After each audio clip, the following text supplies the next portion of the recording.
Hello, welcome to PTR Show. I'm Oliver, and I'm joined by Niall, Alex, and Lewis. Hello. Hello. Hello. It's time for it's a PTR show, but it's a PTR show special. It's our Game of the Year special. Niall, Yes. take us where we Yes. need to be. Take us where we need to go. Drive First of all, we this need to fucking- we need to do the PTR draft winner. We were going to do that last week, but we needed to wait for something special to arrive in the post for the special boy of the year. Yeah. So if you want to get up the scores, Okay. the winner of the PTR draft is Lewis. He won. Yeah. And the Lewis. reason why he won is because all of his games came out. No, that was good. It's because it was calculated, Yeah. smart, precise. Yeah. Unlike Sure. you guys. Yeah. No, yeah. Oliver did terribly. But Alex did okay. none of my games came out, to be fair. But how many games did not come out for you? I don't know. You've got the sheet. I don't know. I think technically, if he didn't swap it, he would have had like 4 games. Yeah. Oh, right, Because so- he originally had GTA as well. Yeah. But yeah, none of our special games, which were like just complete shots in the dark, made it. Lewis's was the Captain America Black Panther game.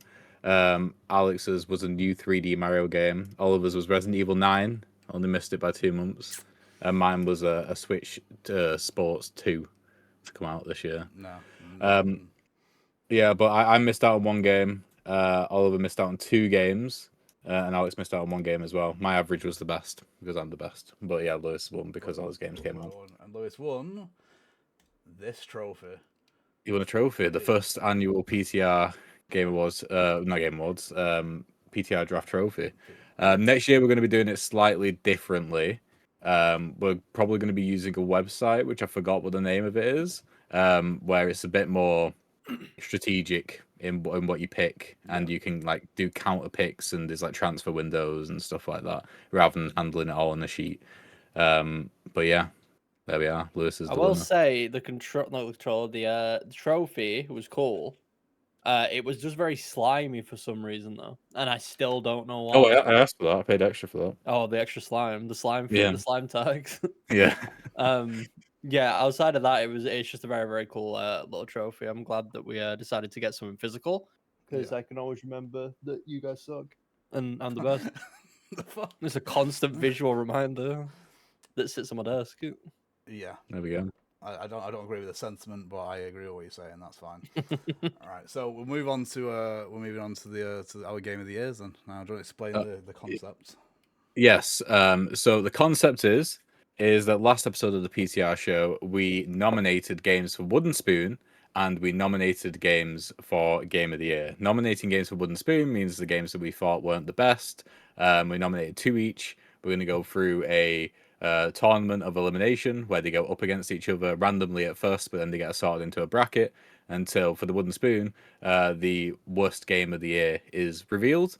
And then we do the same thing for the Game of the Year, but obviously with the aim of finding the Game of the Year, or the best game of the year. We'll talk about our nominations in a second, but first of all, we have a little video to introduce the segment. We do. Okay, right. I've not seen this, by the way, fellas, so I don't know what it is. Oh my god. One sec. The audio is not coming through. Apologies. Classic. No. I did set it up, but it's not coming through. I don't know why. It's weird. I tested YouTube Music. Nah. Okay. I don't know what to do here, fellas. I've ruined it. I've soiled it. How have you soiled it this bad? Like 4 seconds in. Yeah. Just talk amongst yourself for a second. Okay. I mean, is it doing display capture? I mean, it should pick up. I know you got your weird Elgato thing. That's probably ruining it. Bro, somewhere. Yeah. It's fine. I'm just gonna. Classic Elgato. Yeah. Let's just try this one. Let's see if that does it. 1 second. We're 1 second in. 1 second. 1 second. 1 second. 1 second. It is not getting any audio from YouTube, and I don't know why. Are you capturing desktop? Are you capturing Well, window? well, Jesus Christ, this is a nightmare. 1 second. Nightmare. What is It's YouTube? brilliant. What is YouTube coming through? It's coming through game. That's the issue. For some reason, I was gonna say, there you go. YouTube is coming through game. So once it's working, I'd appreciate you restarting it, and then we can do it from the beginning. Well, this is the issue with you sending me secret videos. I can't test it properly. Right. You could have tested another YouTube. You could have tested any video. Yeah. Oh my god, that's loud. Welcome to the PTR Game Awards 2025. All right. Jesus There we Christ. go. I'm excited to see it. Yeah, so am I.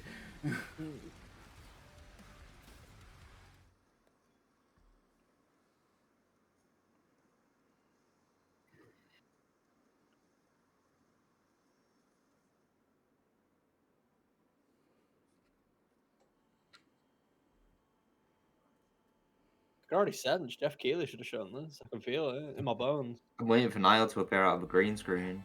It actually does feel like a Game of the Year style trailer, to be fair.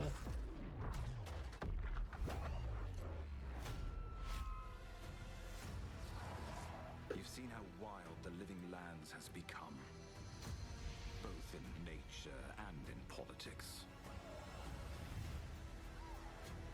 The source of the blight eludes us still. Just be careful. You are, in a word, mayhem. I take that personally.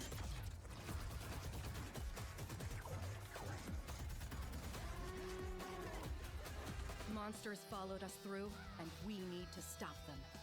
We'll do a little bit of whatever this is.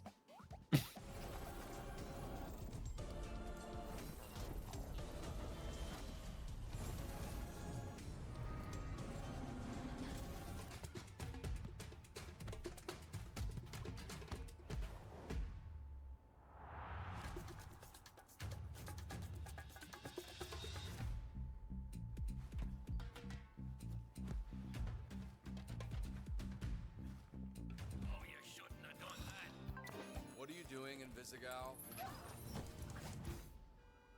Is that your car? I don't have a car. That's gonna be a weird insurance claim. Forever, through time and space. Isn't it nice? Now, let the good times roll.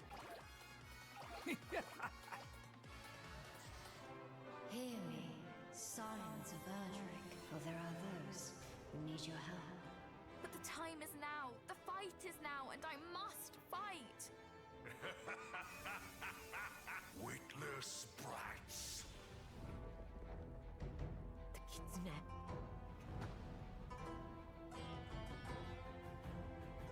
The spider. The dragon. Lord. Saito. I'm happy. I can stop running now. I can stop. I can stop. I can stop running. This is good for me. I need to enjoy this. I feel good. I'm happy. I'm happy. I'm happy.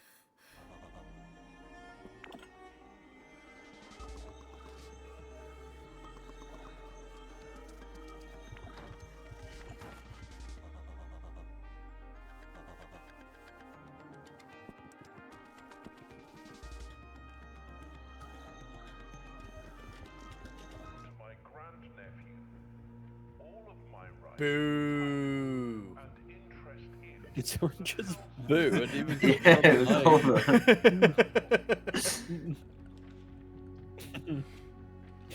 world of dreams. More like Boo Prince. Banger. Banger. Blue stink. Blue sting.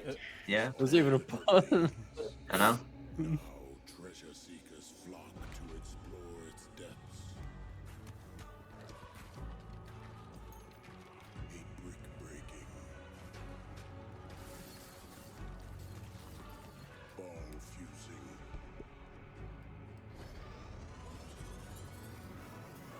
base building, survival roguelike.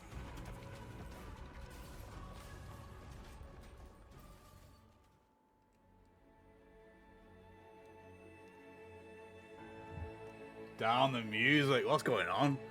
Damn.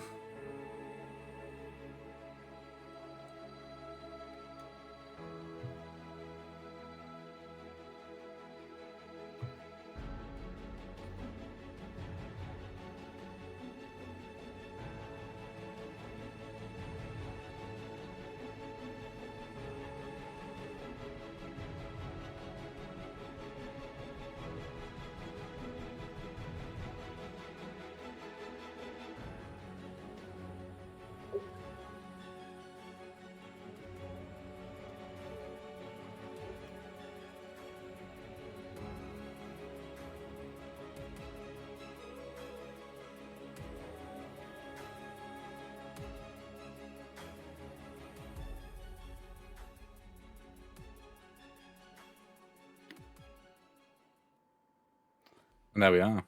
Oh, nerd cubes. Let's go. It's Dan Nerd Cube.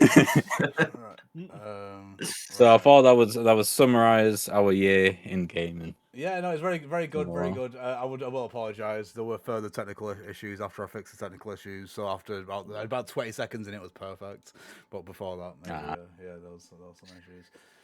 Right. There we go. Okay, grand. Right, so we're gonna do the wooden spoon first, I believe. Right, well, actually, right, before we do that, so the winner of obviously we've all got our games that we've nominated, and the game that wins, the person who nominated will receive this trophy.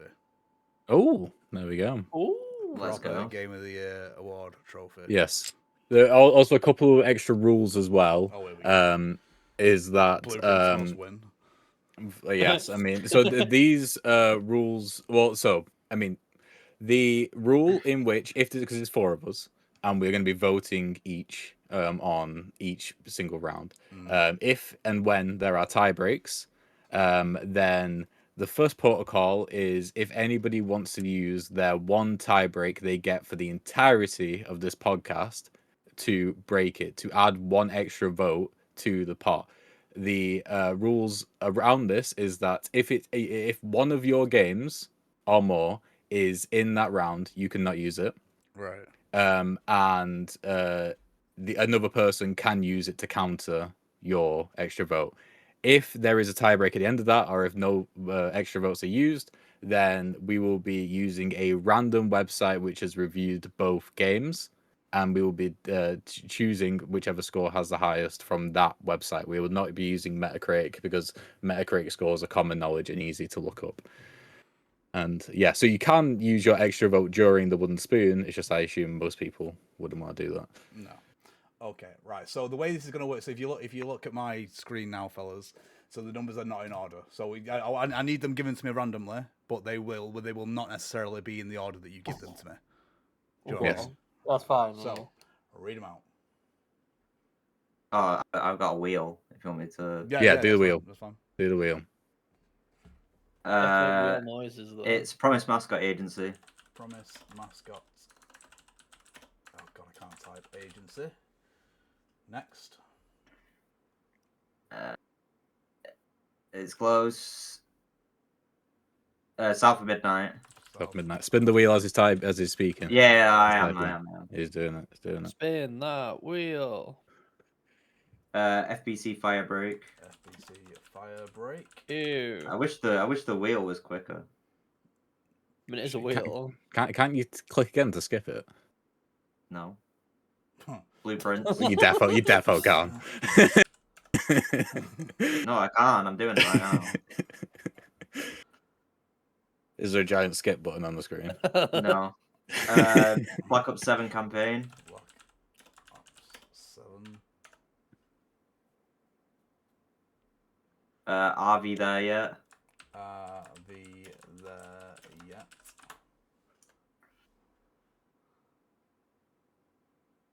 It's clapping every single time. Silent Hill F, and Silent then Hill Donkey Kong F. Bonanza.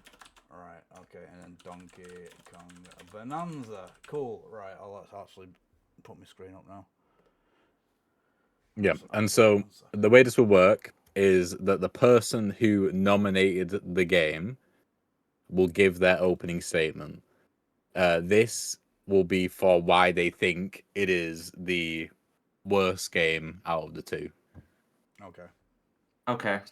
So are we ready to go? Yeah. Yes, we are. Right, so first up, we have Promise Mascot Agency, the Donkey Kong Bonanza. Right, so I'll go first with Promise Mascot Agency then. Okay. Right, so this game is bad boring. All you do is just drive around in your car. There's too much dialogue with no voice acting, and that can be quite annoying when you have to read so much dialogue and then take it all in.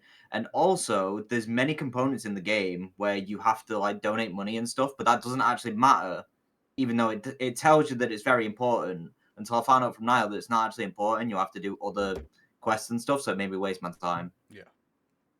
Okay, I'm going to counteract that.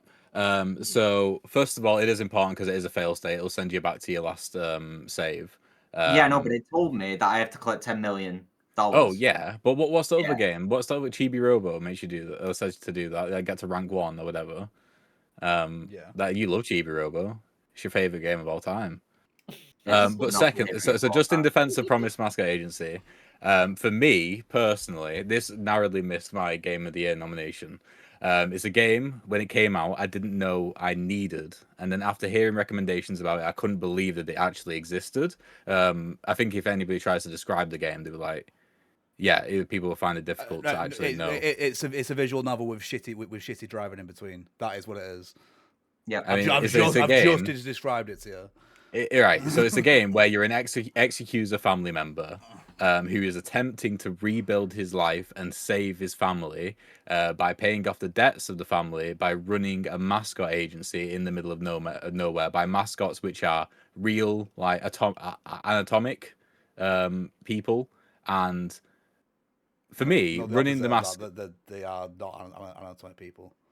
what are they like? Like organic. Anthropomorphized things, like Yes. for example, a giant thumb. Yeah, so like actually running the mascot agency is a lot involved. You have to find different mascots. It's very boring. You have to hire them. When you hire them, you have to sort out their actual contract and do deals. Oh yeah, with the them. contracts. They fucking want more money after like fucking one job. Yeah. And they do a shit job. And you then they're send bleeding me dry when I wanted to pay my fucking debts. They're bleeding me dry, and then I end up with more mascots that do even more of a shit job. So yeah, you send mascots out on jobs, and occasionally you'll have to save them in the card battling minigame, which I think is one of the best parts of the game because it is very, very simple. But the way you improve your cards and improve your deck is by conversing more with the town and learning more about the history. And the whole gameplay loop is that you are rebuilding this town. You are rebuilding this dead town, which has been destroyed by a big rich boy mayor who's very corrupt, and you rebuild the town in spite of that. And as you rebuild the town, there are more mascots available, there are higher paying jobs, which means that you can upgrade more of the town. And then literally as you're driving, you might not realize it, but after a few hours the town has become so much more vibrant and so much more full of life, and it's all thanks to you as this one ex-accuser guy who's just decided, you know what, I'm gonna do something. And another cool thing was that right at the start of the game, he cuts off his pinky, and then him and a mascot called Pinky become best mates, which I thought was really cool. Right, That was really long, but it is a mad boring game. It is mad boring. It's definitely not. The mini game that you have to do with the cards. Sometimes you just don't draw the right cards, so you just lose. Yeah. Don't you get 2 refreshes? Bad game. Right, cool, right, let's move on to Donkey Kong Bonanza, please. Donkey Kong Bonanza. I just think that it's a game, and I hate using this just phrase because what game? Yeah, I hate using this phrase because it's not. I don't know. Everyone uses it all the time, but to me, the game very much is all style, no substance. Very much so. I think all of the bananas, the banana placement. Well, not all of them. I won't say all of them. 90%. No, okay, not a large percentage of the bananas aren't, at least to me, very well thought out. As collectibles, I feel like every single collectible should be unique and it should present some sort of challenge and some sort of idea on how you want to get to it or how you want to achieve it. I feel like for the majority of the bananas in Donkey Kong Bonanza, it's straight up just mashing the punch button until you hear Donkey Kong go, ooh, banana. And then you suddenly have a banana on you. I don't think any of the levels were particularly memorable. I think the movement could be cool, but they do nothing with it because it consists of just smashing the map up all the time. And the one time the game does decide to have some sort of platforming or make use of Donkey Kong's movement, it's very, very minor. And like I said, it's pretty much only just in one level. People will argue that the movement in this game is fantastic and that it's great for speed running and blah, blah, blah. And I think Donkey Kong controls well. I just don't think they really do anything with the fact that it controls so well. And on top of that, like I said, the fact that the game is a collectathon and you meant to be getting collectibles, I don't think the collectible aspect is particularly fun whatsoever, which is why I don't really like the game. I think the game wants to be a collectathon, and I just don't think it's very good at being that. Cool. I don't think we should vote for Donkey Kong Bonanza, and I'll tell you for what. I think that the fact that it's a platforming game where the Mm. key mechanic is destructibility, in and of itself, makes it a game maybe not worthy of praise, but definitely worthy of avoiding being the wooden spoon of the year. Like, it might have been a disappointment. Maybe people were thinking, I wish I got an Odyssey 2 instead of this. But at the same time, I can't remember playing a game that was as unique in the way it was being unique. Mm. There's games with destructibility. There's games. I mean, like a game about digging a hole came out not too long before, who has like sort of a similar level of depth when it comes to destructibility. But the fact that it's a platformer and platformers are built on the level being how it is, and you can just completely obliterate the level, I think is There's no doubt in my mind that the worst one here is Promise Mascot Agency, without a doubt. There's no Donkey Kong Bonanza was it was bad, but it wasn't that bad. You know what I mean? It was playable. We played it all the way to the end. I couldn't get through Promise Mascot Agency because it was fucking boring. You can't get through it because it only has like a couple of inputs, and so your monkey brain was fried. Boring. Can we vote, please? Yeah. Yeah. Do you have to vote for the? I mean, do you have to vote for the game that's your wooden spoon? No. No. You can vote whatever you want. Is this what we're voting to go through? Yeah, we go through to being the worst. Oh, right, okay. I'm just going to say Donkey Kong Bonanza because I just feel like Promise Mascot Agency has that source and Donkey Kong Bonanza doesn't. So. It does not. I played both, and Donkey Kong Bonanza is way better. I'd rather play Donkey Kong Bonanza 17 times than play Promise That's Mascot the thing Agency is I don't again. know. I think I would rather. I mean, I'm not saying I haven't played Promise Mascot Agency enough. I do want to play more, but I would rather play Promise Mascot Agency than Donkey Kong Bonanza ever again. Damn. So right. So me and Alex are going for Promise Mascot Agency. Lewis got Donkey Kong Bonanza. Niall. I'm also going for Donkey Kong Bonanza. Oh, for fuck's sake! I did just in terms of like that argument of I was thinking about recently replaying Promise Mascot Agency. So now, why? Because it's fun. Like, some people enjoy. Right, Alex, you've put fucking Dragon Quest in the game of the year, right? You have no say in what is good or bad. Yeah, you 2025 games. Down, right. Just, that's crazy. Now do the tie break unless someone wants to break the tie. Yeah, but I don't think. I assume not. So, all right, I need to word this correctly. So, pick a review score from the same website that has reviewed Donkey Kong Bonanza. Is this ChatGPT he's trying to use there? Agency, but not Metacritic, please. Right, okay. Here we go. Okay, so here's I don't actually know what to do here because it's wooden spoon. So Promise Mascot Agency was rated higher. So that means Donkey Kong Bonanza goes through. That means Donkey Kong Bonanza goes through. Yeah, so PC Gamer rated Promise Mascot Agency at 94 and Donkey Kong Bonanza 92. Why is PC Gamer rating? I thought PC Gamer did PC games. Do they do everything now? I assume they do everything. Yeah, I think they do everything. I don't think they're just taking the word of ChatGPT is a bit wild to me, but right. So Donkey Kong Bonanza won that one, yeah. Yeah, so it goes through as the worst game. Let's go. Right. Okay. Sorry, Blueprints is going out. I thought I made a valid point about not wanting to play it ever again, but I'd rather play I thought my argument was very valid. No, honestly, I was gonna go Promise Mascot Agency, but Lewis won me over with the replay. Right, next one. Let's speed up the argument slightly, if at all possible. Right. Who picked Black Ops 7? I picked Black Ops 7. So this is a tricky one for me because out of all of us, I think I had the best time playing Black Ops 7. I thought it was a decent enough vehicle for us to just like chill and just play the game. However, there are a few things which we cannot ignore. The first being the always online nature of the game. We experienced only one disconnect right at the start of the game, but the fact it didn't save any progress. You couldn't save at any point. You had to wait for particular moments, which usually made us have to commit to getting to the end of a mission. The levels were very repetitive. The use of Warzone and they have used multiplayer maps before, but I said when we played that it very much felt like for the first time compared to other COD campaigns that we were playing multiplayer maps, and it's not that we were in multiplayer playing maps from the campaign. which is what it felt like in previous Call of Duties.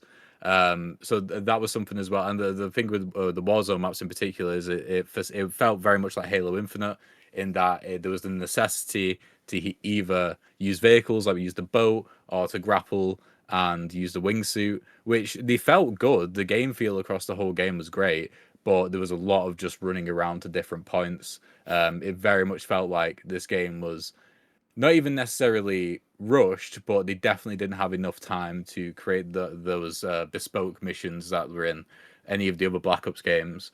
I played Black Ops 1 recently, and it was a severe downgrade for a game which came out, like 14 years later. Yeah. Which is pretty insane.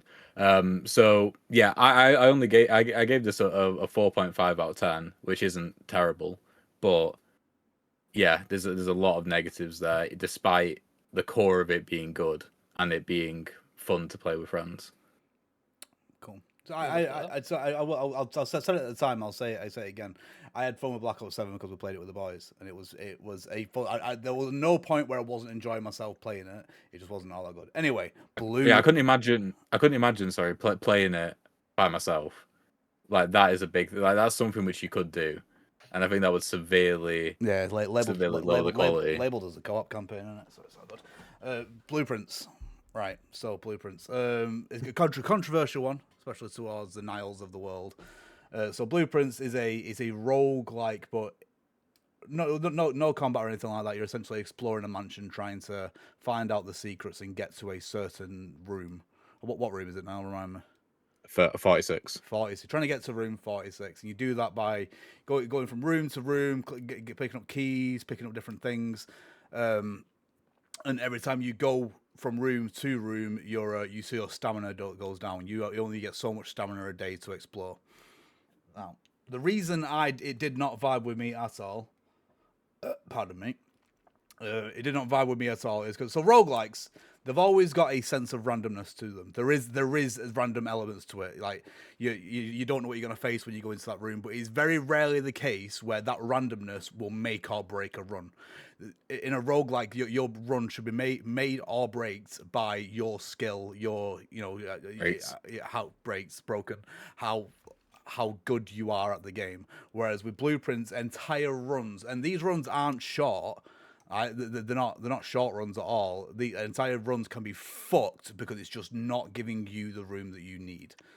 It's not giving you a specific room or any amount of rooms that you need, or you suddenly get blocked off from an entire side of the house because you've reached a dead end and you can't get back around there. It's very, very, very frustrating. And the biggest point for me is the payoff at the end to get into when you get into the last room is bullshit. It is just not worth it at all. There are some interesting parts to the game. I will say that there are some interesting parts. There are some good mechanics, and it is an interesting idea, but not for me at all in any sense of the word. It is not boring, it's frustrating. Right. Okay. So let me talk to you. I will say, first of all, that one thing which is true is that there is randomness in the game. And this is something when we talked about it on the PTR show when the game came out back in April or May, that was the key reason as to why Oliver had a worse time than me. For me, I was happy. I think 25 hours into the game, which I think at that point Oliver had beaten the game, without even getting to room 46. So Oliver, very early on, from what I understand, had the goal in mind, and therefore every single time he didn't get to it, he was frustrated, and that was caused by the lack of by the randomness. Whereas for me, that goal wasn't in my head. I was just trying to see what rooms I could get each time, and I wasn't really bothered about the destination. However, everything else that he said is incorrect. I think that this game is a generational game in terms of game design. I think that the choices which it gives you, especially as you get more and more familiar with the game and you give yourself time with the game to understand it, are some of the best decisions which you can make in any game. I mean, the Northern Lion talked about it recently, how it's a problem that a lot of roguelikes nowadays have like the pick 3 option. But I think this is the best example of when pick 3 options can work, because every single room, there's so many things to consider. You've got your entrances and exits and how they are on the floor plan. You've got the fact that different rooms give you different resources, which could give you a massive leg up in the run depending on which you pick. You've got synergies between rooms. You've got rooms which activate or deactivate depending on which rooms you have. You've got rooms which, depend on prerequisites you've maybe set up on previous days, will be completely different. And all of this made it so that, like, I know you said runs were long, but I'm pretty sure your average was like 30 minutes. Mine was over an hour, like, for each run. I was putting that much thought and attention into it. I have no idea how you got over an hour in a run, because I would pore over decisions for minutes. But the thing is that, like, there's not enough in each room to make you stay in there. Like you go in there. It's this room again. There's the key. Well, yeah, it's not the rooms. It's the decisions, because you'd make a decision, and different rooms which you place down affect the probability of other rooms, and depending on which level you are on in the floor plan, that affects the probability of other rooms as well.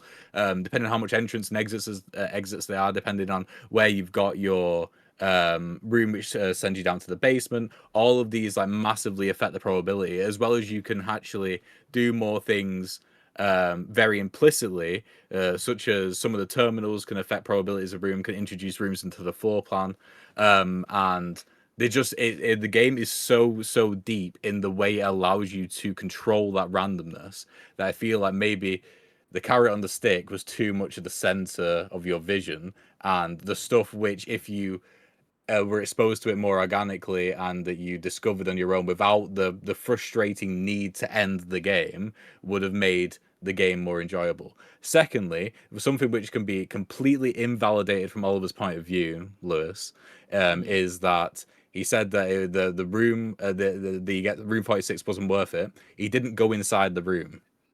You have to go inside the room to see what's in there. And what it does, I know... Stop you there, dickhead. You can't go inside the room on that run. So you've got to do what you've just done again.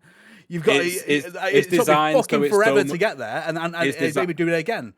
It's designed so it's significant. But pretty much everyone who gets to the room on one run, on the next run gets to it again. It is designed so you can get to it easier on the second time and subsequent times. I think I got to room 46 like 7 or 8 times.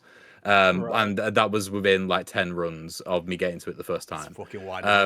And when you get into it, it completely unveils like you were only playing like 15% of the game. There is so much more to the game, so many more puzzles, so many hidden depths to this game. There are puzzles which people to this day are still trying to solve and still trying to figure out. And the story I thought was good, but what was the best part about the setting and the story was just how eerie it was. And like, it felt very much, it reminded me a lot of playing Gone Home for the first time. It felt very much like this very, very eerie setting. And I think that the argument could be made that we've had 2 games this year that's had the best setup in gaming history. Of course, we've had Expedition 33, which I think the setup's incredible. But just the idea that you have to find the 46th room in the 45th room estate, I think is probably the most enticing setup you can ever have. Basically, this whole rant has just been that regardless of what it's up against, regardless that it's Black Ops 7, so it should be an easy decision, the fact that Blueprints is even in the conversation is ridiculous, because it's a generational game. Okay. It'll go down in history as like the mist of this generation, I think. I don't think that's the case. I think this game is going to be forgotten. It is definitely not going to be forgotten. Going to be forgotten. I'm trying to forget it. I've been trying to forget it for the past fucking few months. That's bubble talk right there. That's you in a bubble talk. I'm going to vote for Black Ops 7. I'm going to vote for Black Ops 7. I'm going to vote for Blueprints. Here we are. It doesn't honestly. It doesn't matter. It doesn't matter. Whatever I vote for, Black Ops 7's going through. Black Ops 7's going through. So I'm just going to save us the time. I would vote for Blueprints, but it's Black Ops 7. Yeah. Right. Okay. Cool. Just so I you feel know, like I feel like I've done my job. I'm with you, Oliver. Yeah. It's not. It's not for me. It's not for us. It's not our type of game. Right. FBC Firebreak v RV there yet? You had Whose was this? you had FBC. I think it was you. And me? Oh yeah. Well, I don't need to. I don't really need to argue this point much. We all played it. It was a bag of shite. It was an incredibly bad launch from such a good Yeah. developer. And it was we played it from start to finish in a day, and I don't think we had fun once. This wasn't like Black Ops 7 where we had fun while we were playing it because we were playing with the boys. It was just frustrating to play because you have to say It was quite angry. You have to play I think we all got very angry that we had to play each level 3 times. Exactly, to play each level 3 times because it just increases in length or complexity each time. But it's the same levels, you know what I mean? And the sticky note one really annoyed us because it was like, right, 2,000, right, and then the next one it's like, oh, 10,000. I just like, feel it's just one of those things where I feel like they could have done something really cool with it, and they decided to make it as boring as possible and just did nothing with it. And that's what's sad about it. It's in the Remedy universe, it's in the Control universe. They could have done something really cool with it, and they just didn't. So it was just a really unenjoyable slog of a time. Yeah. And just wasn't very fun. Bag of shit. Whose was RV there yet? That can only be there because we ran out of things. Yeah, so that was Lewis. Yeah. Well, we laughed when we were playing RV there when we got stuck under the table and we thought that was the No, and you funniest thing. stuck me and Alex Wait, sorry, under the when I table. stuck you two under the table, and then it got very funny. So I'm gonna honestly just vote for FBC Firebreak because there was nothing fun about that game for me, even a little bit. RV there, yeah, we refunded it after like half an hour, but we had a couple laughs. It was a jolly little time for what it was. So yeah, I'd go for FBC Firebreak because it was just the thing is RV there yet wasn't disappointing. FBC Firebreak was disappointing. Yeah. RV there yet was just sort of like eh. It's fine. We gave it a go. We didn't like it. We refunded it. Yeah. That's just the way it is. No. So FBC Firebreak. We didn't pay for it, did we? It was free. But luckily it was free. Yeah, it wasn't worth the time. Yeah, because I feel like there's part of me that would have paid for it if it wasn't free on anything, and I was like judging it purely on before it came out, like all the stuff before it came out. I might have bought it, and I'm very glad I didn't. Right. Cool. Is there any votes for Abby there yet? Me, yeah. I feel like at least FPC is built well. I think RV there yet was a cobbled together attempt at cashing in on the friend slop thing. Like there's the fact that yeah, for sure. Yeah, that's the thing. It's not even made in a way that it's like Peak was competently made. RV there yet I don't think was. I don't think it has any of like the foundational things that you need in the game like that for it to be fun. I don't think there was ever a chance with FBC Firebreak. I think it genuinely is just a balancing issue, which they have since fixed and it has gotten better. It was just a case that all the fun stuff that we saw in the trailers for FBC Firebreak just took way too long to get to because I think they were just resting on the idea that people will play it for longer, but people just got to the end of the 5 missions or didn't even do that, and then were like, yeah, nah, I'm not doing this. Yeah, Firebreak had all the ingredients. It was just a slightly poor execution. Whilst RV there had poor execution and doesn't have any of the ingredients it needs to be good, in my opinion. Yes, that is valid, but I still vote for FBC Firebreak. It made me FBC, miserable. Alex? FBC, cool. FBC goes through. Cool. All right, Silent Hill F and South of Midnight. It's gonna be an interesting one. Right. I don't think I need to say much with Silent Hill F. We all thought it was a bag of shite. Oliver especially, who dropped it after how long? An hour? Yeah. If that. Wasn't fun. Yeah, it's just Was South of Midnight fun? Yes. Yes, yeah, you beat that game. Yeah, I beat the game. I'll just say my vote now because I know what my vote's going to be. It's going to be I want Silent Hill F to go through. I like South of Midnight to a degree. It was a bit mid, I will give you that, but there were parts of the game where I had fun. The movement was fun, all that kind of stuff. The story was good. I wasn't a massive fan of the art style or anything like that, but yeah, no, for me it would be Silent Hill. I would vote for South of Midnight personally. I think Silent Hill F, despite its flaws and its annoying part, is a well-made game. I think there's parts of it that are really dumb, like the main fights that you have to play the game up to 5 times to actually see the proper ending, and the way the story's told is built in a way where most players are never going to actually see it. But I think in terms of like aesthetic and just the general game source, I think Silent Hill F does have a lot going for it. It just wasn't the experience I was expecting.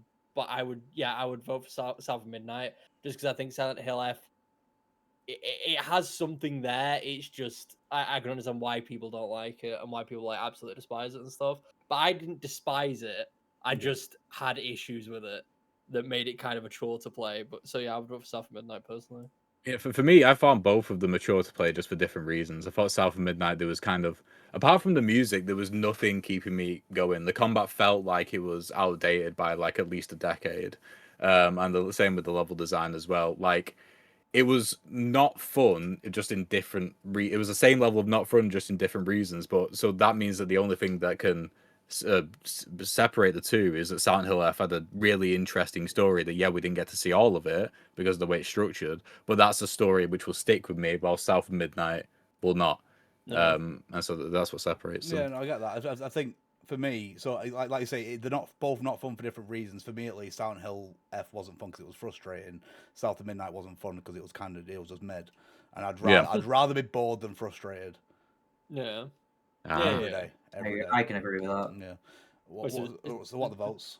This is tie.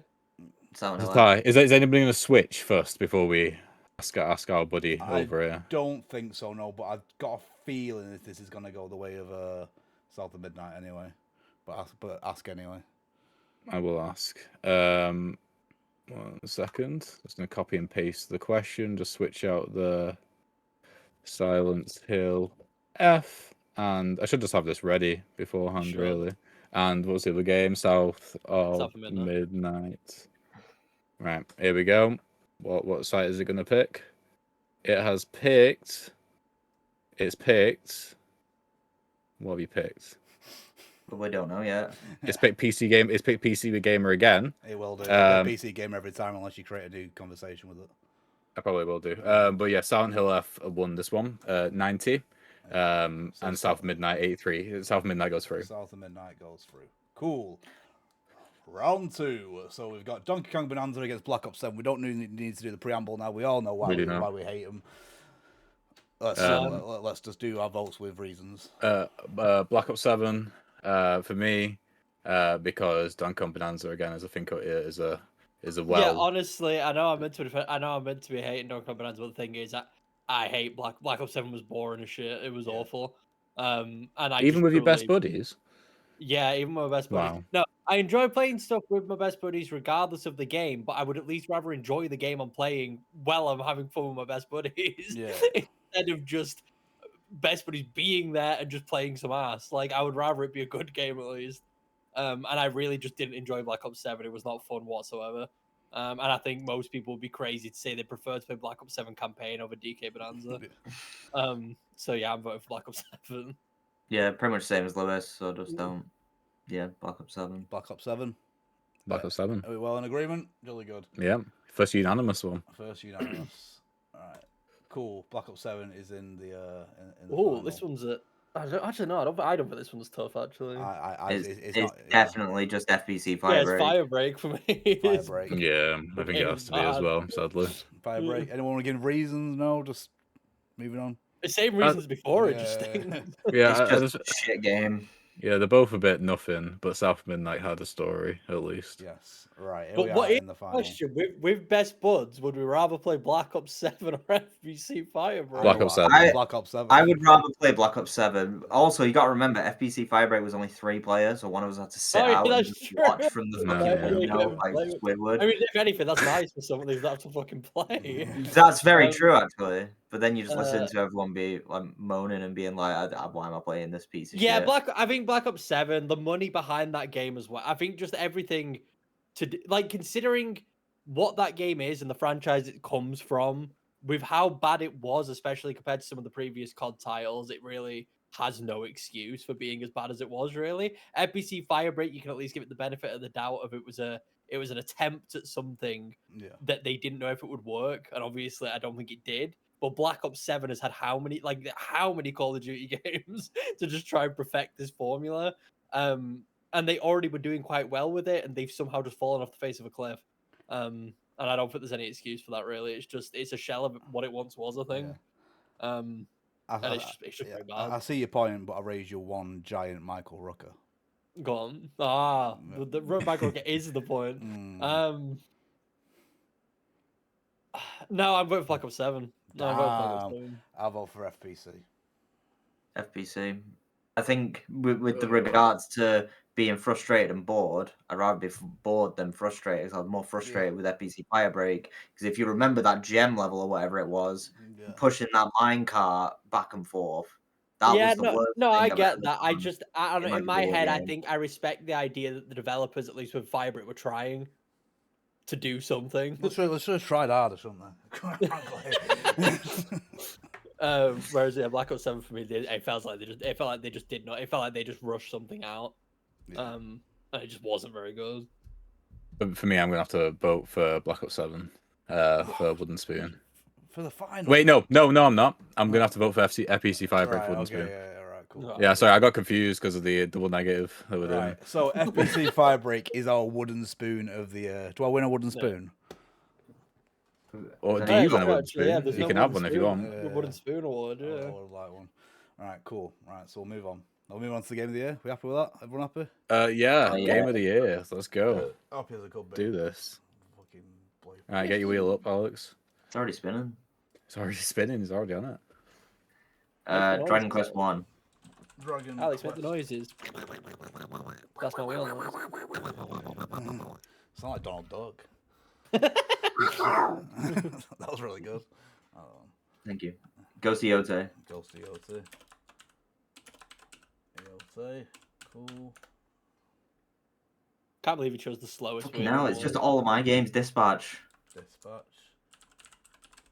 Like, I'm pretty sure if he chose any other wheel other than this one.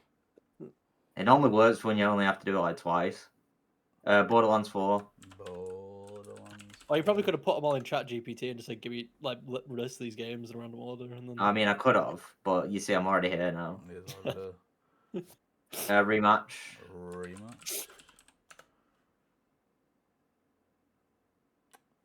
I have to hear clapping every single time, and it's. I have to hear silence every single time. Did you get Split Fiction? I did not Split Fiction. No. Did you even say that? I did. And Roger. And Roger. Still waiting for our first pairing. Yeah. Oh yeah, shit. I'm excited. Avowed. This should be paired. Right, so we're gonna get a pairing now. Oh no, now is now it's guaranteed. What we cooking? Once Upon a Katamari. Once Upon.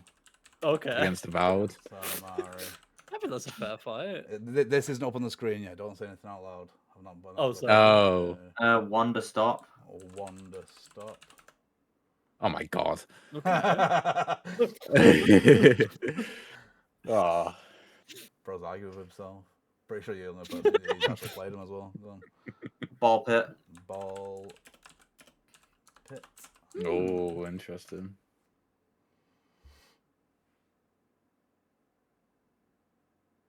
Blueprints. Oh, what's that going up against? Oh, okay. Oh, okay. Interesting. I need something to get inserted there, I think. Rift of the Necrodancer. Rift of the it's gonna be a fucking big argument this. Death Stranding 2. Death Stranding 2. Wait, what? Oh. Oh god. Oh. Okay. Doom the Dark Ages. So Expedition 33 was last. The Dark Ages. Okay. Expedition. An expedition sweep. Right. I'll put it up on the screen. All right. So. Oh God. So this is our bracket. So we got Dragon Quest 1 against Expedition 33, Once Upon a Katamari, Vowed, etc., etc., etc. All right. I need to start the tournament. Save bracket. Start tournament. Right. Here we go. Alex, care to argue? No, I don't care to argue, actually. Yeah, Dragon Quest One's alright. It was my number Yeah, 4 it's pick. unfortunate that it landed both on Alex's. I both don't his, have yeah. Expedition 33. Oh, do you not? No, Do you it's not? mine. Sorry. It's No. mine. Expedition 33. No, I'm just Remember, gonna he lose. nominated for Wooden Spoon initially, if you remember. Yeah, so Dragon Quest One's alright, but Expedition 33 absolutely clears Back out your the boy, water, so I'm Alex. just What not even does- Back your argue. boy. But what does Dragon Quest One do better than Expedition 33? Would you say? Nothing. It's not a better JRPG. No. It's actually an Okay. Expedition FRPG, 33, actually. classic Dragon Quest FRPG. from back in the day, isn't a better JRPG than Expedition 33. No. Interesting. Is That's Expedition insane. Remember, 33 it's like one of the first JRPGs. Does Expedition Yeah, 33 but- count as a JRPG? No, it's an It's a FRPG. turn-based FRPG, combat yeah. game. Yeah, it's not even a JRPG. Yeah, it's just inspired by JRPGs like Dragon Quest 1. Yeah. So Dragon Quest 1, does it still have the like? There's no names to the characters. Is it like this warrior? You're only priest? one character. Just one character. Yeah. Or is it only in You Dragon just Quest 3 got where you to get die. more? Dragon Quest 2, you get 3 party members, and Right, then Dragon okay. Quest 3, you get 4. But they don't name any of them, do they? You can. Because I you mean, got I to just name them called yourself. mine. I called mine like Bummel or something because it was funny. Banger, yeah. No, it was, that was my biggest issue with it. I couldn't. When I was playing Dragon Quest 3, I couldn't relate to any of the characters. You know what I mean? Because they were just, this is You warrior. couldn't relate to the character. Yeah, and it's got Well, the well, problem just of being anything, a silent like, protagonist as well. When I'm playing someone, I prefer to play as someone. You know what I mean? Not just a completely blank slate. No, I mean, No, no, that's I fair. kind of get having a And person. he's even more of a blank slate because he doesn't even talk until the very end. Exactly. Yeah, no, I get that's the why I get the character. Yeah, I get the characters being like having a personality. It's just the relatable aspect. I don't think is necessary. I want to relate to my warrior. You know. I wanna... How many games have you played where you relate to your warrior? Oh man, all of them. Well, Mass Effect, you know. I want to be Shepard. I want to be out there. Okay, yeah. I want to be seeing blue alien titties and shit like that. You know. Yeah. Okay, I think that's fair. Right. So no argument at all. You can't back it No, at all. no. Right. I'm not even going to argue. Let's just put this. There's I think literally it's no better point. at pixel art. It's definitely better at pixel art for sure, but that's only because Expedition 33 wasn't trying to be pixel art. I'm sure if they did, then it probably would have been better at it. Well, Dragon Quest 1 wasn't trying to be realistic, so how about That's that? That's true. Yeah. I feel like Yeah. just regurgitate my point back into it. That's fine. So Expedition 33 is going through. Yes. Yeah. All right. Cool. Unanimous. Once Upon a Katamari against Avowed. Right. Go on, So Alex. Once Upon a Katamari. Or is you it actually roll getting a an ball argument for it around. now? Yeah, you roll a ball around and you just have fun listening to the crazy Japanese music. Don't know what you're doing Avowed because I didn't get a chance to play it. Cool. Okay. So Once Upon a Katamari, from what I played of it, was just another Katamari game. Avowed is just another Obsidian RPG, but so they condense this game down quite a lot. It is a very, very friendly RPG in terms of respecting your time, in terms of like there's no like backtracking or like long bits of travel or anything like that. The story is really good from what I've like. I enjoyed it. I played it from start to finish. I didn't finish Katamari. I barely started it, to be fair. But I really enjoyed my time with it a lot more than other Bethesda RPGs. I know it's Obsidian, but obviously it's Bethesda as a whole. I enjoyed it. I think it's probably my favorite Bethesda RPG that I've played. Just because of the fact that it respects your time like quite a lot. I think it's like an 11-hour game, but it's an I open remember world you RPG. saying. Yeah, I remember you saying when it came out that it was very short, and I was really shocked by the fact that it was as short as it is. Not every open world RPG has to be a 30-40 hour game, you know what I mean? Like because there's a lot of bloat in there, but there is very little bloat in this game. I did every side mission and it took me 11 hours. That is crazy. Yeah. That is actually kind of mad. That's good stuff. So I vote for Avowed. I mean, Alex didn't really sell me Katamari, and I hate Katamari, so I'm just fighting a losing battle, so it wasn't lost before you started. Yeah, no, yeah. I feel like I feel like I could have given it a try. I mean, it's not like Avowed was up there in the big. I mean, if you remember, like 2 podcasts ago, I was slating it because I hated collecting the crowns. I like Katamari. I love that there was a new one. I think it's insane that I didn't know that game was even dropping when it did. And I don't think they did a good job advertising or just telling anyone or showcasing anyone that new Katamari was coming out. From the small amount that I played, It doesn't seem like it's innovated much on the formula. It seems to be very much the exact same game, which is a good thing and a bad thing, I suppose. But I think Avowed in general just offers more as a game, and I think for the general gamer, it's just going to be more interesting. So I'm going to vote Avowed, honestly, over Katamari. Yep. Voting Avowed as well. Avowed it is cool. That's two L's for Alex. Right, I'm about to back mine with some passion here, right? So we've got rematch. Please do. We've got rematch with Blueprints, right? Rematch. They decided that this incredible game called Rocket League had for some reason not been copied or mimicked for years and years. And the one thing that Rocket League did really well is the whole idea of managing a football, scoring goals, except obviously you were cars in that. Rematch came in and said, why don't we make the ball? Well, sorry, why don't we get a ball and put it in an actual football game? One of the things that as a community and just like as a worldwide thing, we are severely lacking in video games. The only football games that we have are FIFA, which isn't even FIFA anymore. It's FC, a football club, whatever it's called now, or EAFC. And I believe PES. And then I think fucking Ronaldo has made a football game, I think.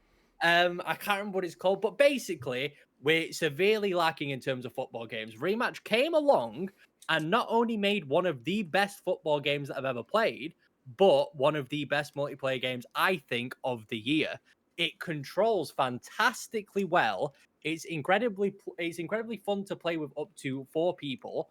I don't think there's a game on the market that does anything remotely similar to it other than Rocket League, and I think this fulfills a way greater niche than it does for Rocket League because it's football. It's the most popular sport in the world. Like, if we're thinking about football and thinking about games, Rocket League was sort of like, I guess, like a compensation for kind of having a football game. Rematch is that football game. Yeah. And I think pretty much since launch, they've done nothing but tried to make that game the best it possibly can be. I think as a party game, it holds up really well. I think as a competitive game, it holds up really well. And genuinely, there isn't that many flaws with the game in terms of like just it being fun. There are some netcode issues. There's some issues with desyncing. There's some issues which I think can make the competitive experience a bit dodgy overall. But I think if you're looking for a football experience, especially as a football fan or just someone who enjoys arcadey football, I think Rematch is the game that does that. And I think it's the only game on the market that provides a fun football experience. Right. That was a very, very well thought out argument there, Lewis, and thank you for it. Unfortunately, the entire fucking time you were doing it, and I assume Alex is getting bombarded with messages from Niall telling us to not vote for Rematch. He did it this morning as well. He did it to me this morning as well. He's trying to rig the vote during my passionate. Oh, he is. My Rematch. While you're giving your argument, let the words stand on their own. Though. Yeah. Let the passion speak for itself. He was telling me to make an alliance. Yeah. But that's my thoughts on Rematch. I think it's a very good game. I think it's a very good multiplayer game, and I think it's one of the best football games on the market. We had a lot of fun with it this year. A lot. And I think it's something that, like I said, has not been copied other than with Rocket League. And I still think this fulfills a different experience than Rocket League. Yes. Like this is for the more authentic football fan. And the fact it's FIFA Street, but like really good. Yeah, the fact that it stands on its own 2 feet and it works as well as it does, I just think it should be credited. It's a very innovative game and something like I said you can't really see anywhere else. No. So yeah, I think that's. Let me tell you something. Explain yourself argue first, differently. Is what you should do. I honestly don't know what you're talking about, especially you, Oliver, with what you replied. But I'm going to argue differently as how I did with the Wooden Spoon, because the Wooden Spoon was very much out of desperation, whereas I feel like I don't need to be desperate with this pairing. I don't need to do any underhanded tactics. I just need to just explain the game how it is. So let me take you back to 8 years ago. 8 years ago, fucking hell. One man who was sick and tired of the way Hollywood was ran decided, you know what, I'm going to make my own experience. I'm going to make it in a video game form where I can control every aspect of it and I can make the game that I truly want to make. And then 8 years later, Blueprints came out. And from his initial conception to me sitting down on the sofa downloading it on the PS5, I then had around 50 hours of just pure concentrated just amazement at what I was playing.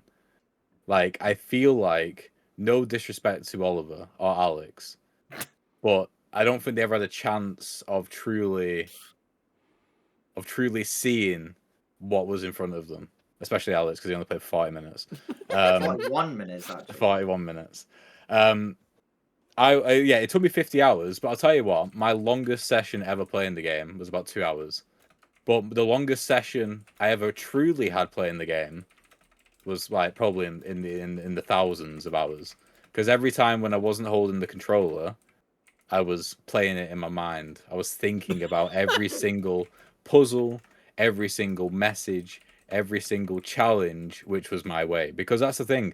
Again, to stress, like, I don't know whether I was being stupid, but I did genuinely not know how to progress, and I had not tried to get to the end of the floor plan. I had not tried to get to room 46. So I was trying to figure out how to get into the basement, whether I could open up the garage door, what different account numbers on invoices meant, like what they could be used, what lockers they could open. Every single room, though, they only maybe had one or maybe two things which were particularly like worthwhile exploring. The amount of synergy that the other rooms had to combine these mysteries into one was something which created way more than the sum of its parts. And I think the story is good, but I think what's really good about the game is the story which you make along the way. And I think Rematch is fun. I think Rematch is a good time. We played a lot of it. It was a good time with buddies, but I don't think it's even on the same. It's not even in the same conversation as Blueprints. I'm gonna throw you a bone there now. I'm not gonna vote for it because I'm quite simply like after I've literally crashed out about Blueprints once already. I'm not gonna do it again. I will throw you a bone here, Lewis. I genuinely think you would like Blueprints more than me and Alex did.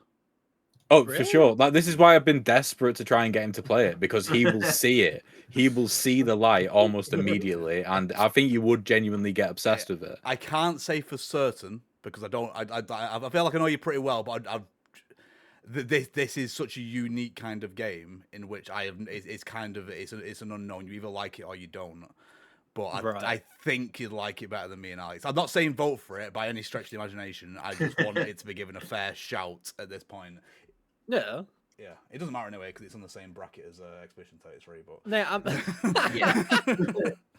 no, I get it. I have no malice towards the game, unlike you two. Like my opinions on it are based entirely off what I've heard from you three, basically, and I only have that to judge it off. But I'm just based off my own personal experiences of at least playing a lot of Rematch. Yeah.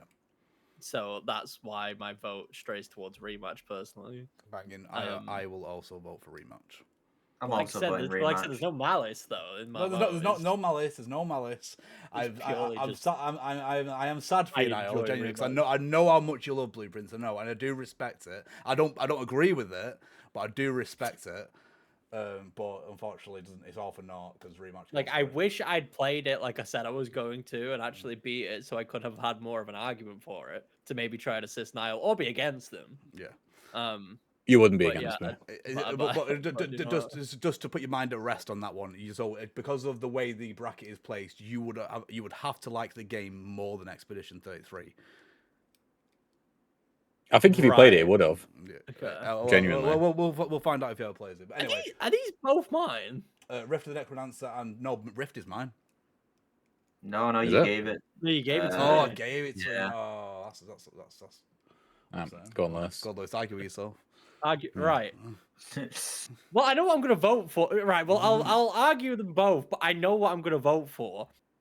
Rift of the right. I'll just have Borderlands 4. Borderlands 4 was more Borderlands. Yeah. Borderlands 4 fixed a lot of the problems that Borderlands 3 created. It is a looter shooter still. Well, sorry, just for anyone who doesn't know what Borderlands is, it's a looter shooter. The primary focus is killing big bad bosses and getting cool legendary loot. That is essentially the goal of the game. That's the main selling point of the game. People liked 1 and 2 a lot due to that aspect of it, as well as just having an interesting story of interesting characters. Borderlands 3 completely flopped on that aspect, where they completely destroyed the story and the characters. But luckily, the gameplay was still intact. Borderlands 4 fixes all of that pretty much. The story is good again. The characters are good again. I don't want to say the loot and the shooting and stuff is the best it's ever been, like the gunplay. I think in some ways it's kind of like a step backwards compared to like Borderlands 3 in terms of gunplay and stuff like that. And you'll already see plenty of people online complaining about the way that the loot is distributed and the rates and stuff. But I think for the most part, it's very much a return to form. I think it's a solid game in the franchise outside of the technical issues that it was facing during the release of the game and the technical issues that I think it still is facing. It definitely is a lot better than it was. But yeah, it's essentially just a Borderlands game in 2025, and it fixes all the problems or most of the problems that Borderlands 3 made. It's a fun time. Doesn't necessarily do anything different than the previous Borderlands games. It's just fun. Rift of the Necrodancer, on the other hand, I think is incredibly innovative. I think it completely redefines rhythm games in general. I think what it does for rhythm games and what it does just as like a concept is kind of incredible. It introduces a laning system for your for the game, for the rhythm gameplay, and rather than focusing on like a Guitar Hero type of style of gameplay where you've got notes coming down and you have to press it to match the beat, you are instead in control of the beat as you're also having to micromanage the notes coming down. But you pressing the buttons, you pressing the keys is what's controlling the rhythm of the game, and it becomes a whole thing of not only having to manage the rhythm, but you also have to manage what you're seeing on screen as well. It's very, very difficult, but it's very, very cool and very, very innovative. I think for that alone, it deserves to win over Borderlands 4. Because it's just a really fun time. I think if anyone's into rhythm games and people who even aren't into rhythm games should give Rift of the Necrodancer a go. It's incredibly difficult, it's challenging, but it's very, very rewarding when you do get stuff correct. Yeah. And I think it allowing for, I think having that puzzle aspect to it, and it not just purely being a rhythm game, is what allows it to be so accessible to like multiple people and maybe people who don't necessarily like rhythm games. Yeah, it makes it stand out as well from other Yeah, rhythm games. and I think that's very cool. So I vote for Rift of the Necrodancer personally. Yeah. But that's just me. So I've also played both. Well, I haven't finished Borderlands 4. So Borderlands 4 for me, at least, is a buggy mess. It just runs incredibly badly on my PC, which I would classify as mid-range. And I think if you can't optimize your game for mid-range PCs, and also you kind of crash out when people start quizzing you on it. It's a bit strange. But I did play. I played Rift of the Necrodancer from start to finish. One of the best rhythm games I've ever played. It is incredibly unique in the way that it does it. It's just good fun. The music as well. All the music is original, and it is fantastic. Every single track is great. It's one that I go back and listen to a lot. So I'll be voting for Rift. So for me, I played the first Rift game. What was it called? Crypt of the Necrodancer. Yeah, that's completely different type of game. Oh yeah, that's another important aspect of the game. I do want to say that Rift of the Necrodancer is a sequel to Crypt of the Necrodancer, but it completely reinvents what the game is. It's not even remotely similar to Crypt of the Necrodancer. Yeah. It just completely redefines it. Rift is more like a Guitar Hero kind of view. Yeah. Yeah, in terms of the gameplay, yeah. Right. Okay. Anyway, I played that one. I couldn't play it because I was really bad at rhythm. But a rhythm game that I was enjoying was Unbeatable, and I feel like that's probably would be a better experience for me. I did enjoy my time with Borderlands 4 playing it with Lewis, but obviously it wasn't like the best game in the world. I think I gave it like a 6.5.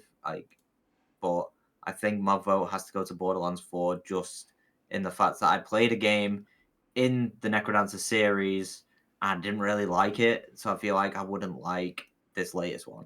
I'm interested when Al says that. Did you play Rift now? I did not. I watched gameplay of it, and it seems good. But honestly, I had a lot of fun with Borderlands 4. Like, I didn't play it like a lot. I think I played like 3-4 hours of it. But it was my first Borderlands game in the series, so it isn't necessarily. I'm not saying that you said it was negative, but it isn't a negative for me that it is very much in the same formula as the rest of the games. I thought the way it looks, the way it feels, the looting. I'm not a looter shooter guy, but I thought that the gameplay was really good. Yeah, I thought everything about, and I didn't have really any technical issues, so I thought everything about it was really good. I just didn't really have time to play more, so it kind of has to go to Borderlands 4 for me. So it's a tiebreaker. Tiebreaker. Is anybody using their tiebreaker? I'm scared. So to all use three it, of to be us. Wait, who were these games? Both honest. Lewis's. Who were? Yeah. Oh, yeah, both is mine. Yeah. So Yeah, so you can't use it. So us three can if we shit. wanted to. Okay. No. No. What a back element now. No, I believe that people aren't this stupid and wouldn't put Borderlands 4 over Rift of the Necrodancer.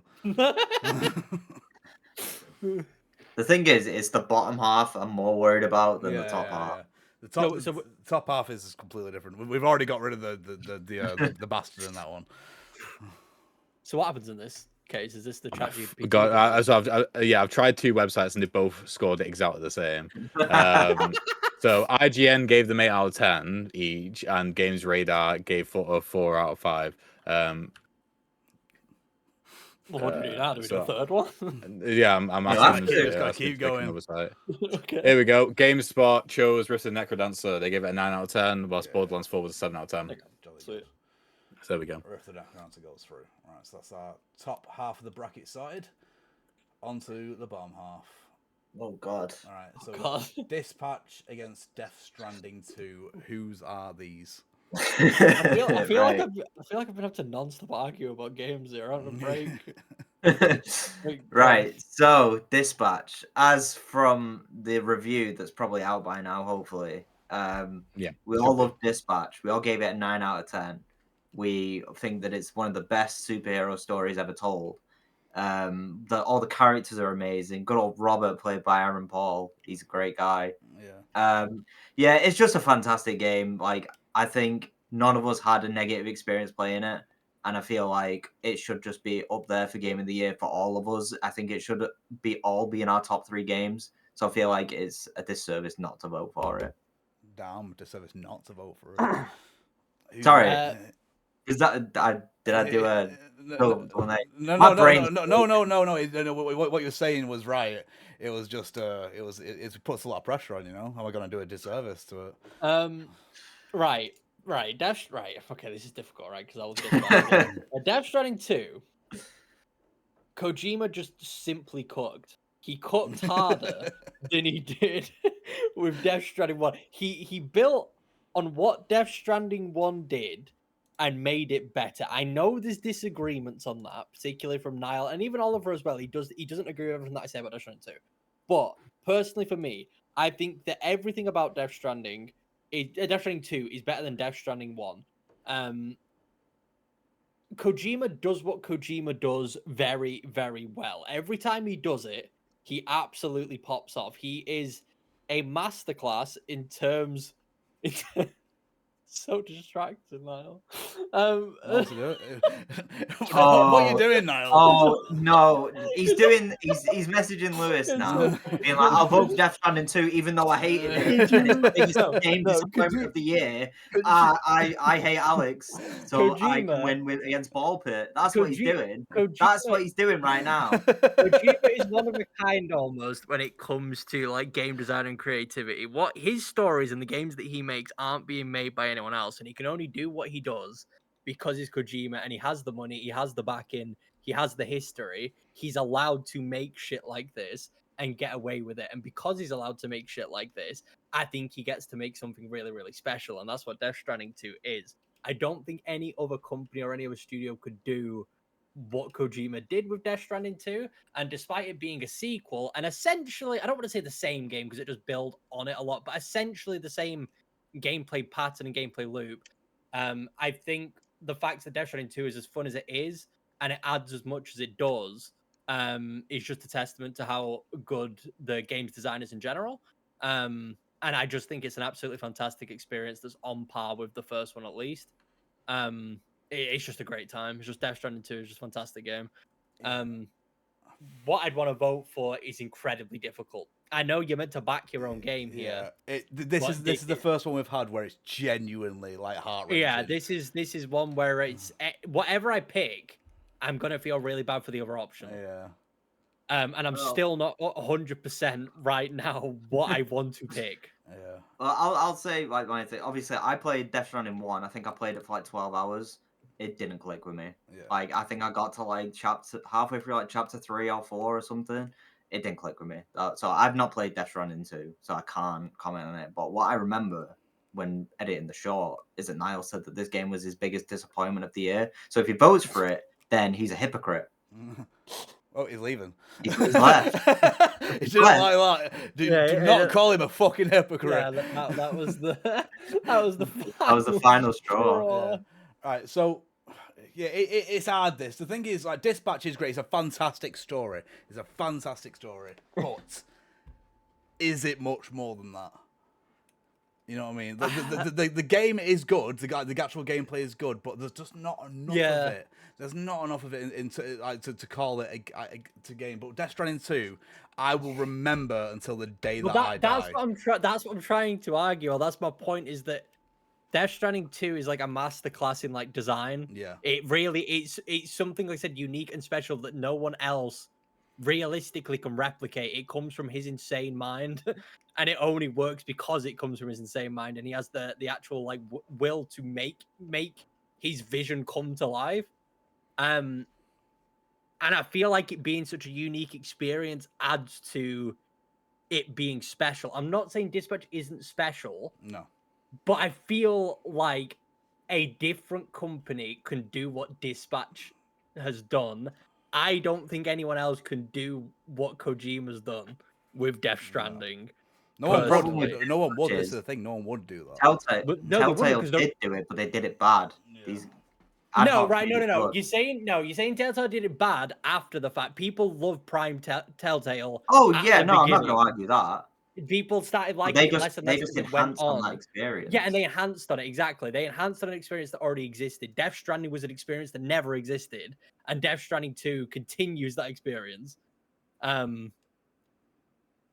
I'm going to vote for Death Stranding 2. I'm just going to vote for it and get my vote out of the way. I'm really sad. I love Dispatch a lot. I'm excited for Season 2 if it gets made. It made me feel very happy, and it was just a great fucking time. Yeah. But just from a video game perspective, I'm going to just give it to Death Stranding 2. Personally. Niall, what are you picking? I don't know what I'm picking. So it's unresolved yet. All right, okay. From what I can see. Right. You two pick him. Right. Well, we know Alex is picking Dispatch. We know. Well, yeah, we know. Yeah, okay, yeah. Sorry, Oliver. I can't pick Death Stranding. No, you can't. I'm going to have to pick Death Stranding 2. I think I'm gonna have to. Okay. Shall I just leave now then? I guess like all my games. Fucking gone. Who's got Ghost Toyota? Is that you? Yeah, he's gonna lose. Nah, I might not do. Niall? Oh, it's interesting, isn't it? Because okay, I'm gonna vote for. I'm gonna vote. The reason why I'm voting for this game is because I genuinely think that, like you said, Oliver, it will stick with me for the rest of my life. Because I did say during the review, if you watch more than just the short, Alex, you'll actually hear that. I ain't got time for that. That, yeah, despite me not really vibing or gelling with a lot of the story, I still respect the fact that it is a good story. I think it's a well-told story, and it's a story which will stick with me. A lot of aspects of the game will stick with me. I don't exactly agree with the gameplay, but if we're comparing gameplay of Death Stranding 2 to Dispatch, then it's got to go to Death Stranding 2 as well. Yeah. And I feel like the story of Death Stranding 2 is better. If I look better, if our performances were probably on par, so I've just got to go with Death Stranding 2 here. Yeah, it's like if we are just comparing the two stories, then the thing is, Death Stranding 2's story gets you like it's enough to make you walk for 50 hours. You know what I mean? Yeah, it's such an investment, and it's a Yeah. worthy investment, is the thing. Like, to make you play a game, like you said, for 50 hours, and that's having to play the first game as Yeah. well. So it's pretty much an 100-hour experience. Yeah. Like, it has to be good. It's a testament. There is clearly good storytelling there. Like, this is sad. Like, this one actually really hurts. Yeah, I no, don't like it this, sucks, this. but Right, yeah. who took the bribe off Niall then? Go on. Was it you, Oliver? Niall didn't even message me for this one because I called him out last time. So I assume Oh, really? assume it was Lewis who Because got in messaged. my message from Niall, he was like, "Oh, Oliver's scared of dispatch." Why would I be scared of Those were his exact words. Right, come on, back you boys. Right, Right. Ball pit and Split Fiction. Yeah, Death Stranding 2. Death Stranding 2, cool. Right, on to Ball Pit against Split Fiction. Niall. Ball Pit Random Mama is said, the Ball Pit. Ball Pit is the it is the best design game of the year. It is the game which I had the most fun with. It's the game which I played for the longest stints at any one time. I don't like roguelikes. I can't really say I hate roguelikes anymore. 'Cause I'm starting to enjoy quite a few of them. But yeah, Blueprints. But apart from Blueprints, I've never completed a roguelike up until this game. I think that the core premise, the fact that it's a Brick Breaker style game, where you also build a base and you also are controlling characters, and there's a whole upgrading progression system. I think it's just really like just from I read an interview with Kenny Sun, the guy that made the game, and he said, yeah, his friend said within the first week of development that this game's going to sell 1 million copies, and just the core idea of it is that good. It didn't need anything else, and yet the amount of depth that the game goes into. You have 16 characters, all with completely unique abilities. Those characters can almost all of them can be combined together as well to create 2 characters, which can completely switch up those abilities in really interesting ways. I'm pretty sure there's over 110 different combinations, and they are meaningfully different, which means that really there's 110 different characters you can play as in this game. 8 levels, all the enemies are unique and varied. There's enemies which can steal your balls, there's enemies which burrow, enemies which fly, enemies which jump, enemies which shoot at you, enemies which move faster or slower. There's AoE attacks, and every boss as well. And I mean, not every boss is the star of the show, but every boss is meaningfully different. And there are levels where, leading up to the boss, it's a breeze, but you always are thinking in the back of your mind, I've got to face that boss at the end. The base building is bolted on, but it doesn't feel like it's bolted on because every single building that you place down feeds so well into the core gameplay, and as well the fact that you actually shoot your workers at the base to build it and to harvest and to activate certain active abilities of certain buildings, I think it's just really good as well. The music is absolutely amazing. I still think Boneyard, which is the first level, has the best music, but all of the levels have really great music. I think it looks really good as well. And yeah, it is a game which I am going to 100%, and I'm very close to doing it. I'm literally just stuck on a couple of achievements which involve you, because you can get secret characters as well. And in order to do that, it involves quite a bit of RNG. So because you have to get, it's like Guppy in Isaac, where you have to get items together and then you transform into those characters mid-run. And it can be quite tricky. But yeah, it is, for me, it is the game of the year. So that I'm putting that forward. Cool. It's another difficult one for me because I did really, really enjoy Ball Pit. Again, I'm not a roguelike guy, but I think this suits the roguelike element a lot better than Blueprints does. Like the randomness of it isn't the deciding factor in what you're doing. It's all about how you make decisions on the fly in terms of which balls you pick, which direction you shoot them in, all that kind of stuff. It all adds up to a good fun time. But Split Fiction, it's just good fun, man. Like, it was just the whole game was just fun. There are some weak parts to it, like for example, like the acting's a bit mid, but it was the exact same in It Takes Two, and It Takes Two was the game of the year. It just kind of revitalized the whole co-op genre kind of thing. Like, I've not had as much fun playing a co-op game before, like, more than this at all. Like, when me and Niall played through it, I enjoyed it, every single part of it, really, really thoroughly. There wasn't like a bad bit of gameplay at all. All of it was great. There's not really much more I can say about it other than the fact that it's fun. I agree. I enjoyed Split Fiction. I didn't give it a super high rating, if I remember correctly. I gave it the lowest rating by far out of all of us, I'm pretty sure. I just thought that in terms of what's he called? Joseph. He's just Joe. He's just Big Joe's. Joseph Fairs, I think. Something like that. No. He's Big Joe's. All right. Okay. In terms of Big Joe's games, I still think A Way Out was the most fun I've had with any of them. And despite Split Fiction having by far the best gameplay style and gameplay loop, just the way it played, I don't want to say I'm getting bored of his experiences. I'm not. I want more co-op games. No, I want more co-op games. I love co-op games. I like that we're seeing an influx of them. I just don't think Split Fiction tickled my balls as much as I wanted it to. Yeah. And I did enjoy it. It was fun. Ball Pit, on the other hand, I just think is more fun. I think from the small, like 4 or 5 hours I played a Ball Pit, I just think it's a really, really good time. I think I don't want to say I'm not a roguelike fan like you guys. I do like roguelikes, but I can't say I've played one semi-recently. I used to really love them. I used to play like a lot of them. Hades too. Yeah, no, but that's like that's one in like however many came out in the past year. I'm talking like if we're talking just like the past couple years, I can't think of many that I've like hopped onto. I used to be a massive fan of them. Ball Pit's definitely tickled that itch. And it satisfies that craving that I have for those types of games, and I think it does it really well. For ball tickles, yeah. For ball tickling, yeah, exactly. Ball Pit, ball tickles is perfect for it. It just looks really good. It sounds really good. The actual gameplay and the mechanics of the game are fantastic. I think it's a lot more of a unique experience, I guess, than Split Fiction. Which honestly is why I'm going to vote for Ball Pit. I'm going to admit now to the press that Niall did try to bribe me, but I was going to vote for Ball Pit anyway.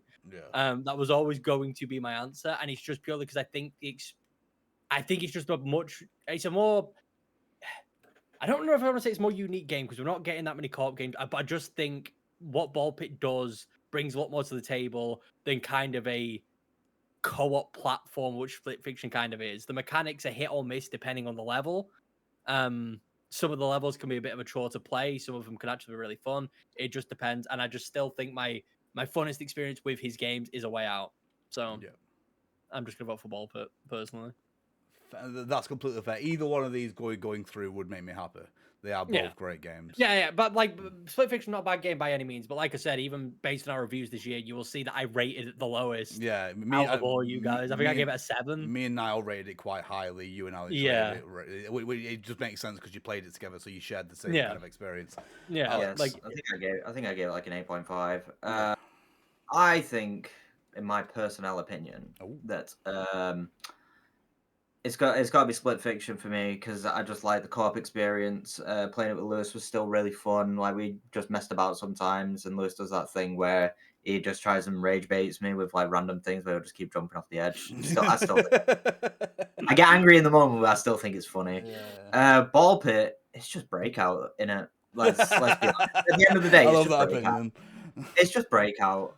I'd rather play Mega Bonk, you know. Yeah. So I know you would.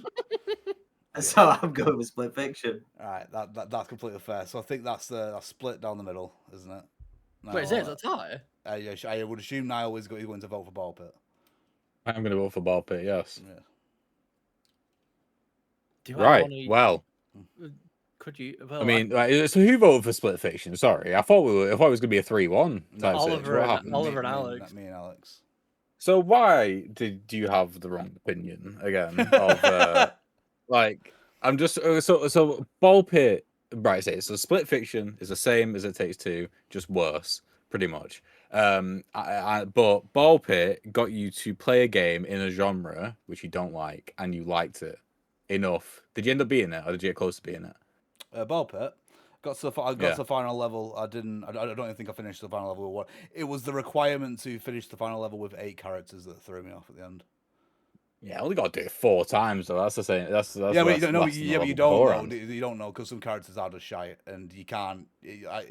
Pairing them together doesn't change the fact that they are both crap. Yeah, so I think that you like Ball Pit more than you like Split Fiction. I would say that is incorrect, and I'll tell you why. Because I enjoyed Split Fiction more. I think if I remember rightly in the review, he gave it like a 10 out of 10 and said, yeah. If no other game like beats it this year, it's my game of the year. Yeah, but then that was in like January, February. To be fair, yeah. I think it was March actually. Yeah, March. Like so, Niall, yeah, you will not change my mind on this one. Oh, right. Because he saw the review scores. Right, Lucy, Lucy, using your tiebreaker. I was considering. Remember, you can't use them for your own games. Oh yeah, that's true actually.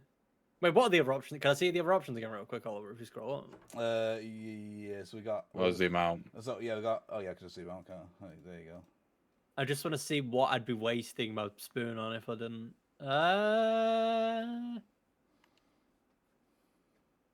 I'll drop a spoon. Is it a spoon? I'm dropping the spoon. I don't think it's a spoon. He's dropping a spoon on Ball Pit. What if we drop it? What if, right? I dropped mine. It's just a vote. Wait, yeah, can you drop a counter spoon? Yeah. You can drop a counter spoon, but I might. And then I could drop another spoon. I can't drop a spoon. You can. I would use it if Alex was to counter. He can. That's fine. But I would use mine. I'm just trying to. I don't think I'd use it anywhere else. I'm pretty much out of this competition. So you counter me. Yeah. But you could have a say in the final if it's tied. Right, but I don't think my opinion. You should not be. You should not be able to use your spoon in the final, surely. Yeah, I don't think that should be right. Okay. Well, you could have your say in the semi-final. Yeah. Okay, in the semi-final, when it's Expedition 33 against rematch, I think. We don't know if that's going to be the case. Avowed could get through. That's true. Yeah, you don't know. I'm still using my wooden spoon now. If I was supposed to counter it, again, it's you know what? I'm going to counter it because I don't think I can use it. Anyway. It's not a spoon. It is just a counter. It's not. There's no. The spoon was earlier. Right, okay, so Lewis's and Alex's are locked in now of using them, and now I'm gonna hit send on the question. Okay. Let's see what we get. It's got to be Split Fiction, surely. It has to be. Nintendo Life gave Ball Pit an 8.4 out of 10. Yeah. And gave Split Fiction an 8.3. Oh, let's go. That's some fucking bullshit, isn't it? Right, Ball Pit goes through. Nintendo. We have PC Gamer reviewing a Nintendo game, and now we have Nintendo Life reviewing Ball Pit. Right. These are both Niles, I believe. Yeah, this is a Nile one. Right. Okay. So these are actually different in how they affected me and how they are, but they are the same in terms of what they do gameplay wise. So And Roger is the best example I've ever seen in any game of using just one input and one mechanic to its absolute extreme. It is simply you are just clicking the buttons on the screen, but the way it's it contextually changes what that means, and the way you have to do that is impossible to describe. But I did like an analysis on like the first hour of the game, and there were like I think 16 different ways that you click that button in meaningful ways, which actually affected how you interacted with the game in terms of the story. But the story, I'm not going to spoil it, despite us going into detail about the game, because it is worth not spoiling. But the first hour or so of the game basically has you running through this sort of like stealth section. There were like 45 minutes of the game running through the stealth section as a little girl who's woken up with a stranger in your house, and you have to do different actions and you have to try and escape in different ways. And the way it looks, the music, again, the way that it just does it all with one input, and also the trackpad controls on Steam Deck was the best I've ever seen as well, even from Aperture Desk Job. I think it did a better job there. Yeah, I think it's just incredible. And the subject matter which it touches on, which I'm not going to spoil, is definitely one worth experiencing. And it's a very emotional game. And it does a hell of a lot with a little.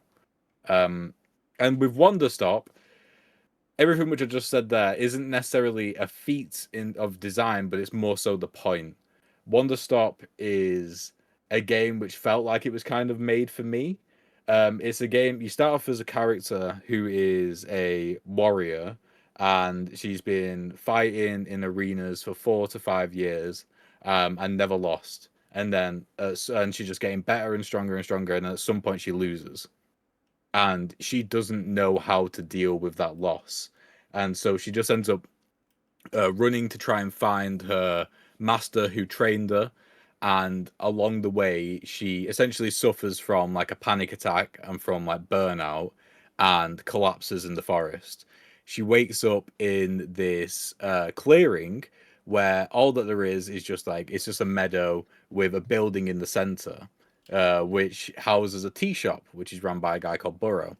And the whole point of the game is the fact that the game isn't super interesting. The game is all about slowing you down and making you be okay with not doing things constantly. As someone whose brain lights on fire whenever I'm not doing something, this felt like this is it. This is like what I kind of need. And so it felt like I was the character at that point. And there are mechanics in there. So the game is about a customer will come to you and say, I want this tea because I feel like this, or I want to feel this way. And so then you have to grow certain ingredients based off your ingredient book, which says how a certain ingredient is supposed to make you feel. Like there might be an ingredient which like gives like a warm feeling whenever you drink it, and there might be someone who comes in saying that they want to feel warm. It gets a lot more complicated as you go on, to the point where it's maybe slightly detrimental to its initial plank. I did start getting a bit stressed at trying to figure out exactly how to deal with these customers, but and then you are actually managing making the tea in this giant contraption with loads of different levers, and you have to do things in certain orders. But if you're not rushing to do this, because the customer will never leave until you give them the tea, they will stay there. You could just keep that customer there waiting perpetually, indefinitely, forever.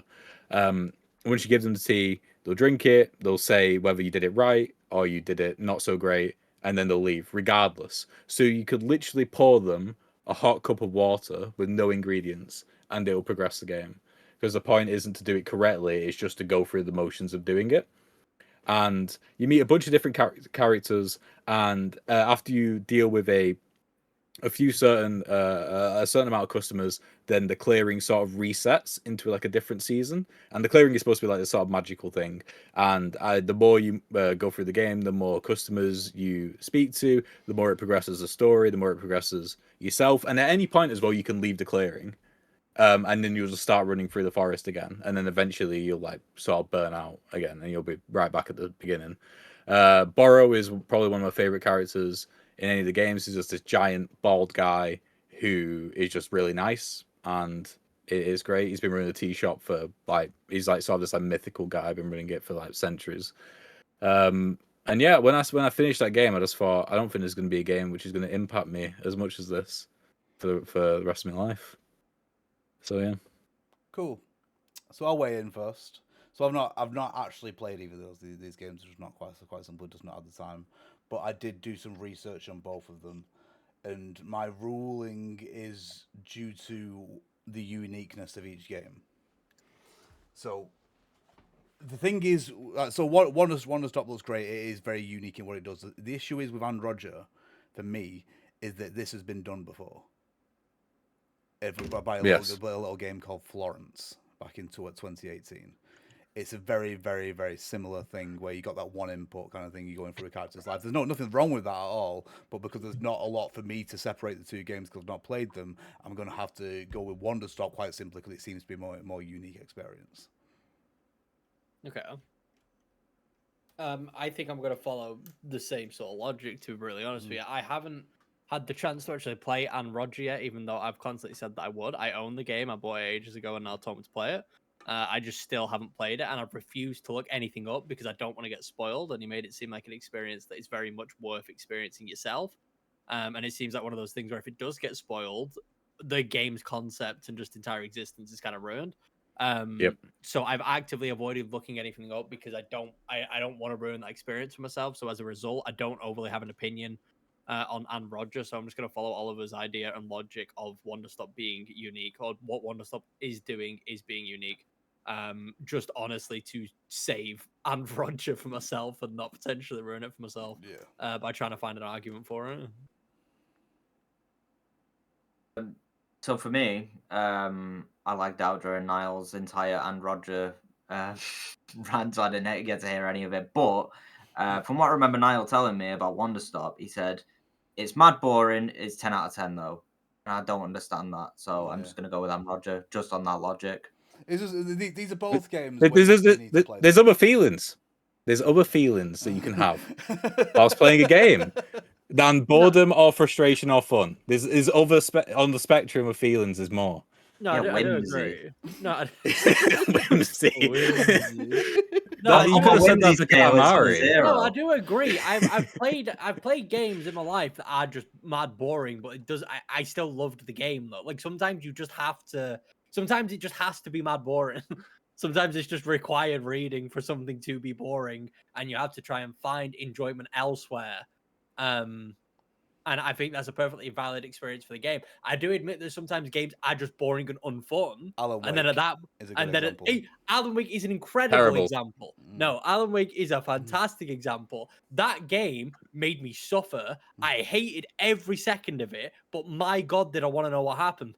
I was so caught up in the mystery because they had something so cool there, but they made it such a slog to get the information you wanted. But regardless of it being the most sucky ass I've ever played, I had to keep playing because I needed the story. I wanted the story. And I think that is important sometimes. Admittedly, I don't think Alan Wake was necessarily a piece of art that wanted to do that on purpose. No. I just think it was kind of built bad.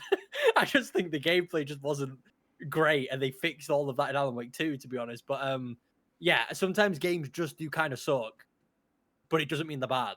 Yeah. And I do agree with that. Yeah, I don't think it's necessarily bad to say something's boring, because sometimes it just is. Because there are, like Niall said, there are other emotions other than well, no, I guess boring's not an emotion, but you know what I mean. There's other feelings. Other feelings. And I vote for Wonderstop. Yeah. All right, so Wonderstop goes through then. Yes. Yeah, lovely. Poor Roger. There we go.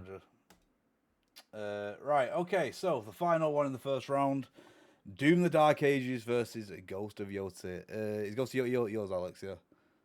Yeah. Right. Well, I'll do my argument first. You sound thrilled. Yeah. It's my last one, and it's not going through. So no, it might do.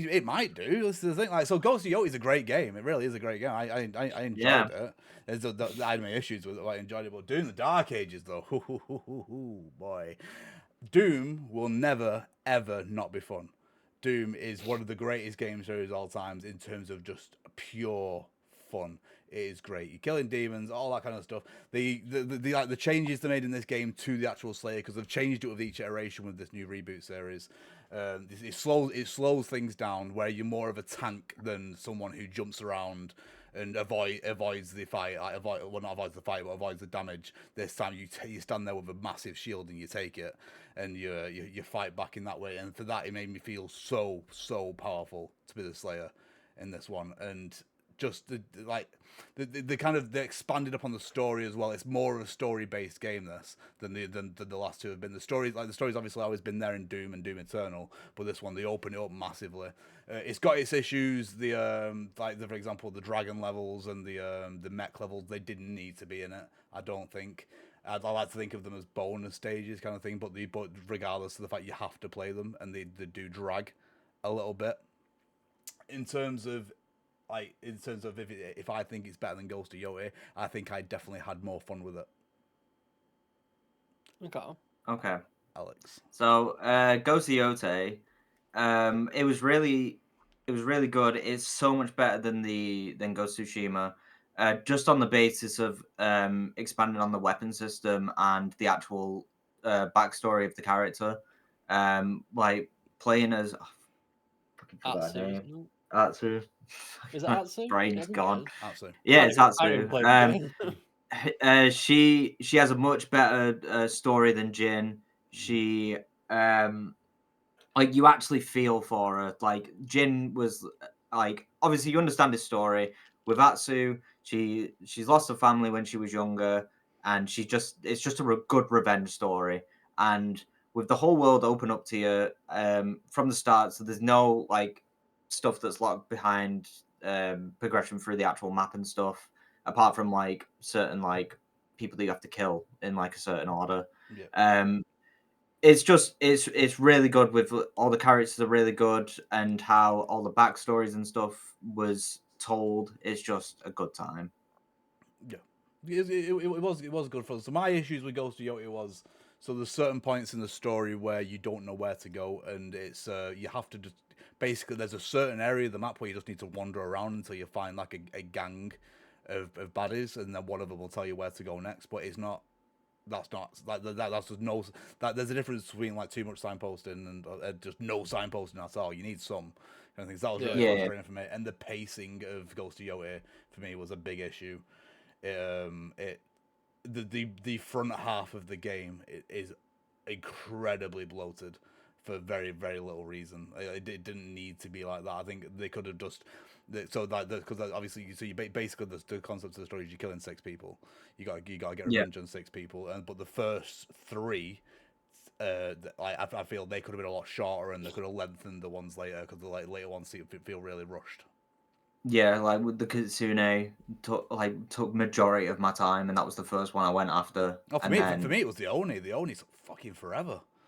Well, I feel like the problem was like you had to go to like loads of different areas for the Kitsune, like go all the way to the end of the map to get the weapon at the end there, and then you have to go all the way back, travel back, and then go through all the snow area.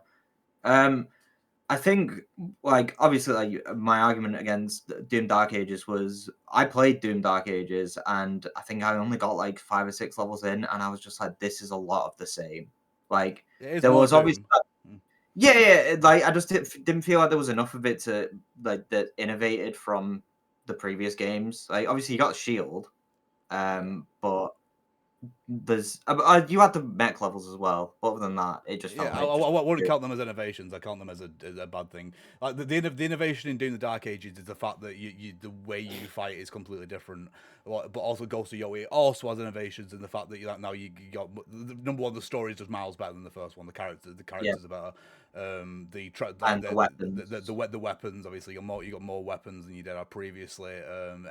But see that in itself is kind of pseudo innovation because it was the exact same situation with the first game. It was just not different weapons; it was different stances. Yeah, but I feel like I understood it more because I was like, right, sword beats sword rather than the triangle stance beats the circle stance. Well, I would argue I was more confused this time around because in the first game, the icons, if I remember rightly, the icons actually basically gave you a clue as to what each one did. Like this one's a shield breaker, but I kept having to look up in Ghost of Yoti which weapon was good against what. Not that it mattered because I played on easy, so I could have blasted through that entire thing with a katana quite easily. But it's just more of the same good combat for me. For me at least that wasn't the innovative part. But anyway, let's vote. Well, for me, it's a difficult one. Because I've played to completion Doom Dark Ages, and I've not played a single minute of Ghost of Yoti. But that's the thing. Like, I feel like I'm in an interesting position because it feels like I enjoyed Ghost of Tsushima way more than any of you three.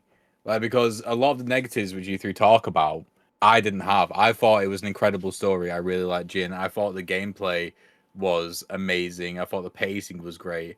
It was at a time where I wouldn't really have played that type of game from start to finish, but it just absolutely grabbed me and I loved it and I thought it looked amazing. And so the fact that it's pretty much improved in every single way has made me think that it might be worth my vote more so than Doom the Dark Ages, because I played Doom 2016. I really liked it. I played Doom Eternal and I thought it was worse.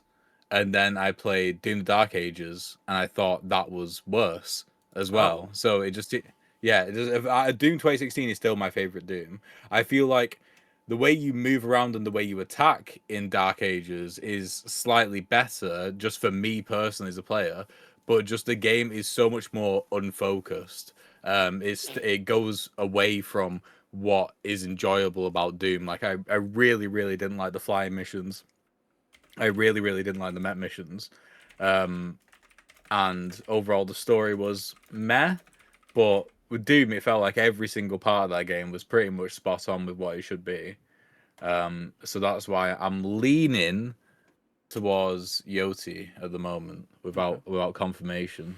If you're the big fan of Tsushima, then you'd love Yota. You would love Yota. It is a better game. It is more of the same, but it's just more of the same but better. Yes. Yeah.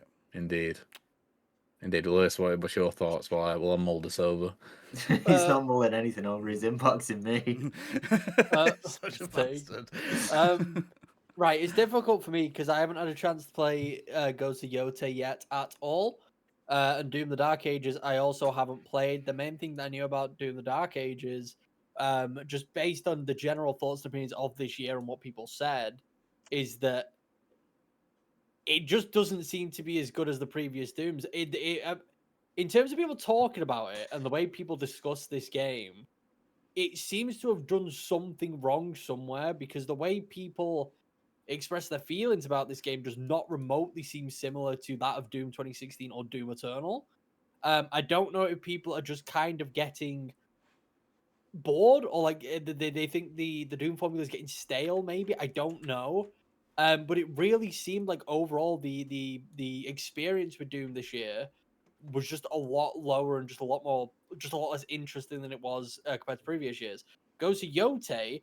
All I'm hearing, obviously, is that it's better than the first game, which is a good thing, because I played the first game this year and I definitely had problems. I think I ended up giving it like a 7 out of 10. It was just a bit of a slog, a bit of a chore to get through. It had its good parts, it had its mediocre parts, it had its hand-holdy parts. There was just, it was an experience that was not flawless whatsoever, but it had good parts to it. So you, and also Oliver, and well, Alex in particular was the one who keeps saying it's way better than the first game. Oliver then gets the game and then says it's way better than the first game, and then goes and starts complaining for a big period of time that it's actually balls. Yeah. And then he comes back and he's like, "Nah, actually, that's kind of good." Yeah, so it was that bit that was that bloated bit in the middle where I'm telling you that I was having issues with it, and I just it wasn't helping the fact that I was constantly like just playing for like an hour at a time. I just needed to get through that bloated bit, and it would have got into the better parts. So just based purely on what I know, I'll probably just give the vote to Yote, just because I have the experience with Tsushima, and I'm going off the good faith that it is indeed better in every way than Tsushima.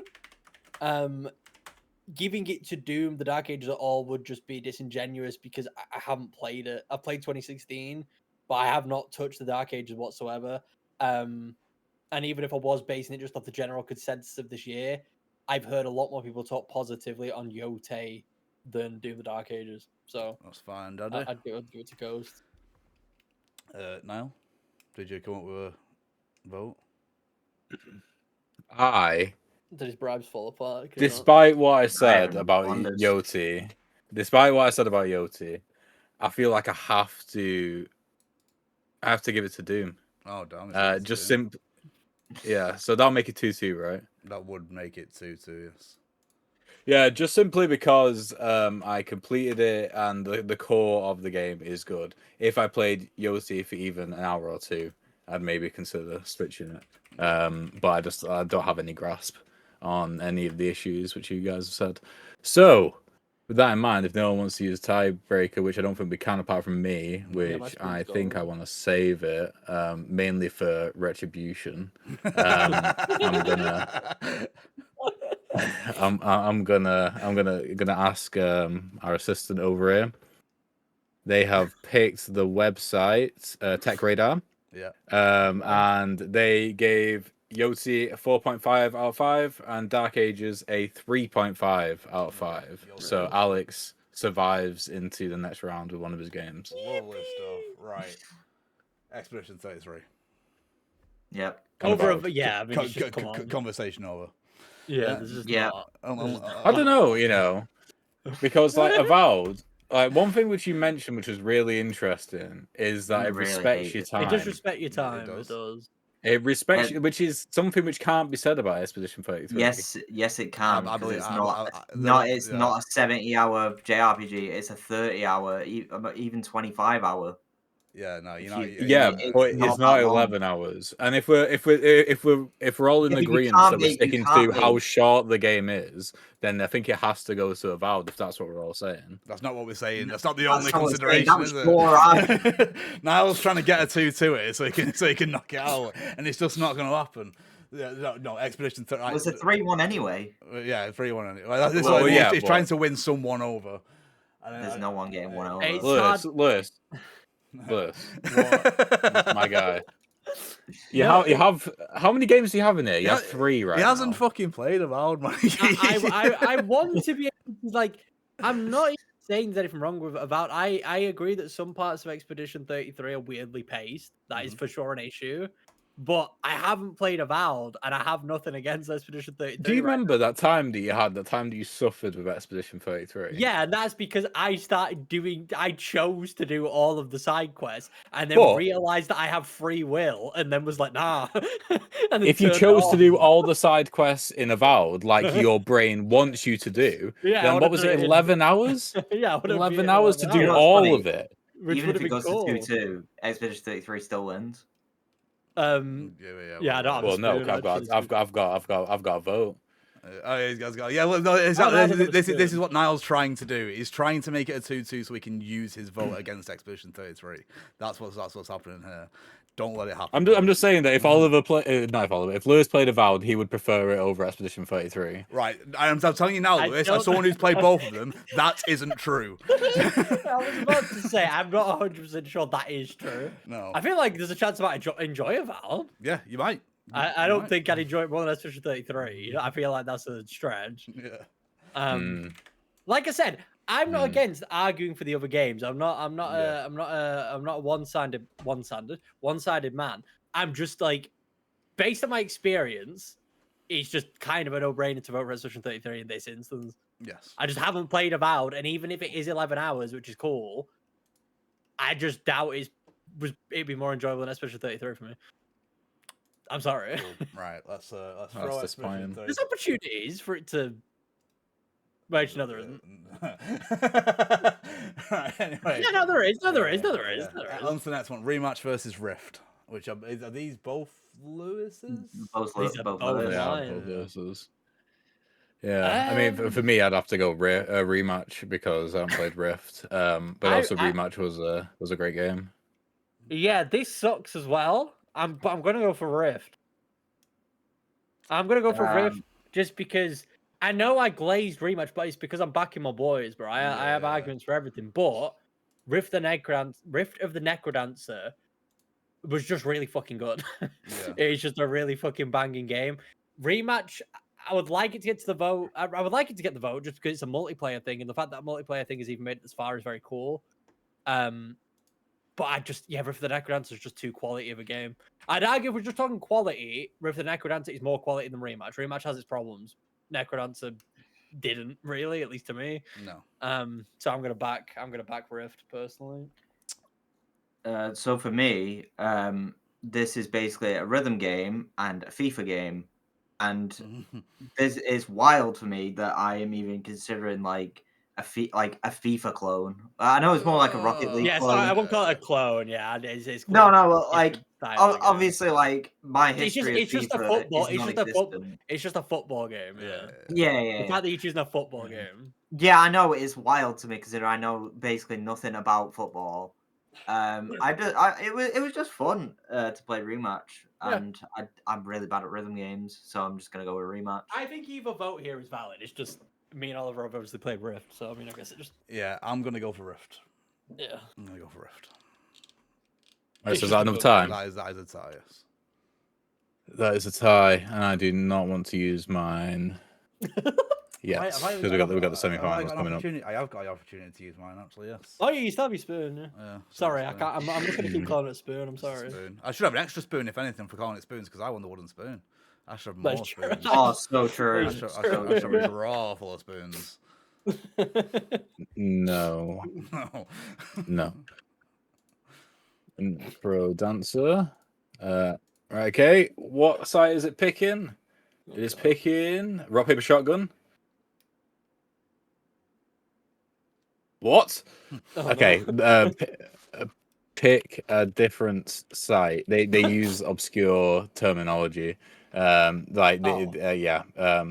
it says rematch was positive and Rift and Neck Dancer was recommended. So I'm just going to pick a different one because I don't know which one's better. Pick a different site. Let's see what it picks now. It has picked Games Critic. It gave Rematch an 8, Rift and Necrodancer an 8.5. So Rift and Necrodancer goes through. I was fine with either of those. Yeah. Without a doubt. Yeah. Surprised Richard actually got the Rift and Necrodancers made it to the semi-finals. That's crazy. Yeah, no, it's kind of wild. All right, Death Stranding 2 v Bottle Pit. Death Stranding 2 was the most disappointed I have ever been in any game ever. Yeah, we've got you on record saying that now. Yeah, we do. Multiple times. Yeah, so I think it is genuinely, regardless of what Lewis says, and I think Oliver can agree, and Alex can definitely agree, that the design of Death Stranding 2 is fundamentally flawed.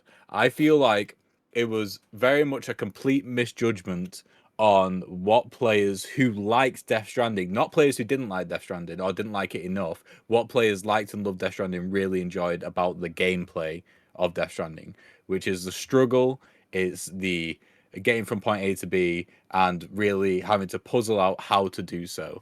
I feel like the game made it so easy to do that previously in Death Stranding 1, you were struggling to get just over like simple obstacles. And so when there was a flat plane to be able to run down or to use a vehicle on, it felt like euphoric, especially when you were like 30 minutes into a mission. Whereas with Death Stranding 2, when there's just a little bit of an obstacle, a little bit where your vehicle can't cross it, the amount of frustration that the player feels from that is just more so than any obstacle which they faced in Death Stranding 1, just simply by flipping it on its head. I genuinely feel if the level was made as it was in Death Stranding, the world that was made in Death Stranding, then it would have been significantly better.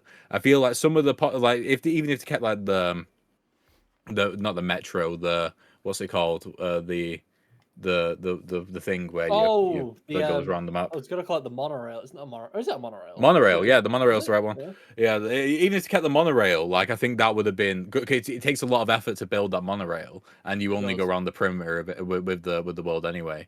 And yeah, I mean, I do genuinely really dislike the story from like my enjoyment perspective. I can completely appreciate how the story is good.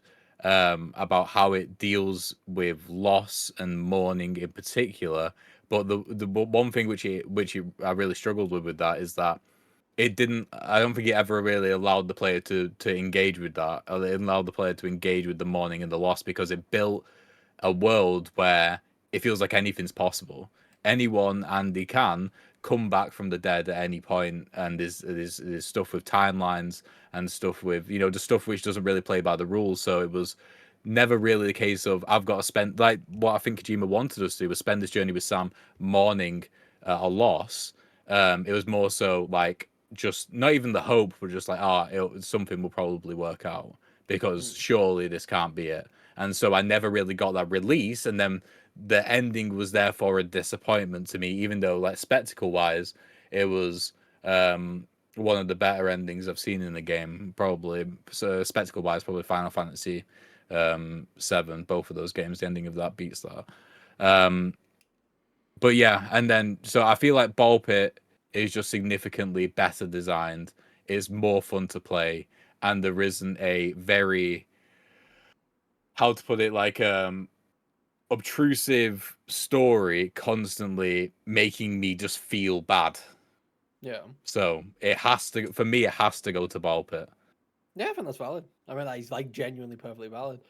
But the thing is, I love Death Stranding 2. I love Death Stranding 2 a lot.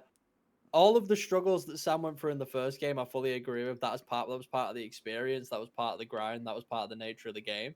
But I also feel like by Death Stranding 2, Sam had sort of like paid his dues, and I was sort of fine with the idea that things were just sort of easier for him now. You said that it was like a lot of effort to build the monorails and stuff, despite barely using the mono, taking you around the perimeter and blah blah blah and stuff like that. I don't mean blah blah blah in a way of like you were yapping, but I just mean to go for it quick. It was I enjoyed that experience thoroughly, especially compared to the first game. Just building structures, building roads.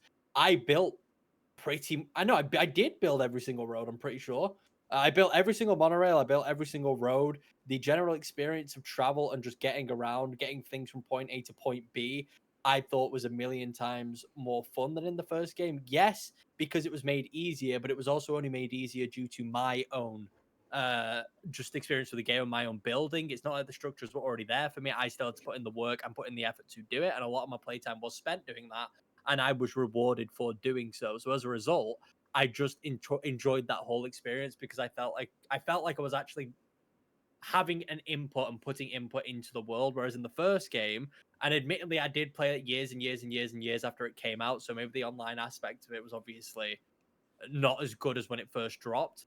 But me inputting stuff into the world and seeing people use my structures, seeing people use stuff that I built, and just sort of them being along with the experience, I just thought was really fun and really unique, and it definitely added a lot to it for me. I think story wise and stuff, I mean, there's arguments to be said. If it's better than the first game, I think there are things that are better. I think as a cohesive plot, the first game obviously is better as a story it's trying to tell. I think the second game is an additional and further expansion of the plot. It still does a very good job. But yeah, if we're talking about like a singular story, the first one just does it better. But I think Death Stranding 2 is just an incredible experience. I think the care and love that went into that game, even the stuff outside of the main story, even if you're just talking side stuff or stuff that only 5% of the player base will see because they go out of the way to actually just view and explore stuff or talk to specific people or find these specific things. I just think it's genuinely a super well-crafted game, and just kind of a masterclass in that regard. So yeah, I don't know. I just have to vote for Death Stranding 2. Really, I just can't not vote for it. I will also be voting for Death Stranding 2. Here we are. I can't imagine you not voting for Ball Pit. You just a little breakout, didn't you? It was just breakout. But it didn't if you remember like what Niall said in the previous one, the ending just sticks with you, doesn't it? So it's got to go with Death Stranding 2. Death Stranding 2. Wait, no, that can't be what you're doing. That can't be what you're voting for because like Ball Pit. You at least you played for. But you didn't like Death Stranding, and you. Sorry, I formed an alliance with Lewis.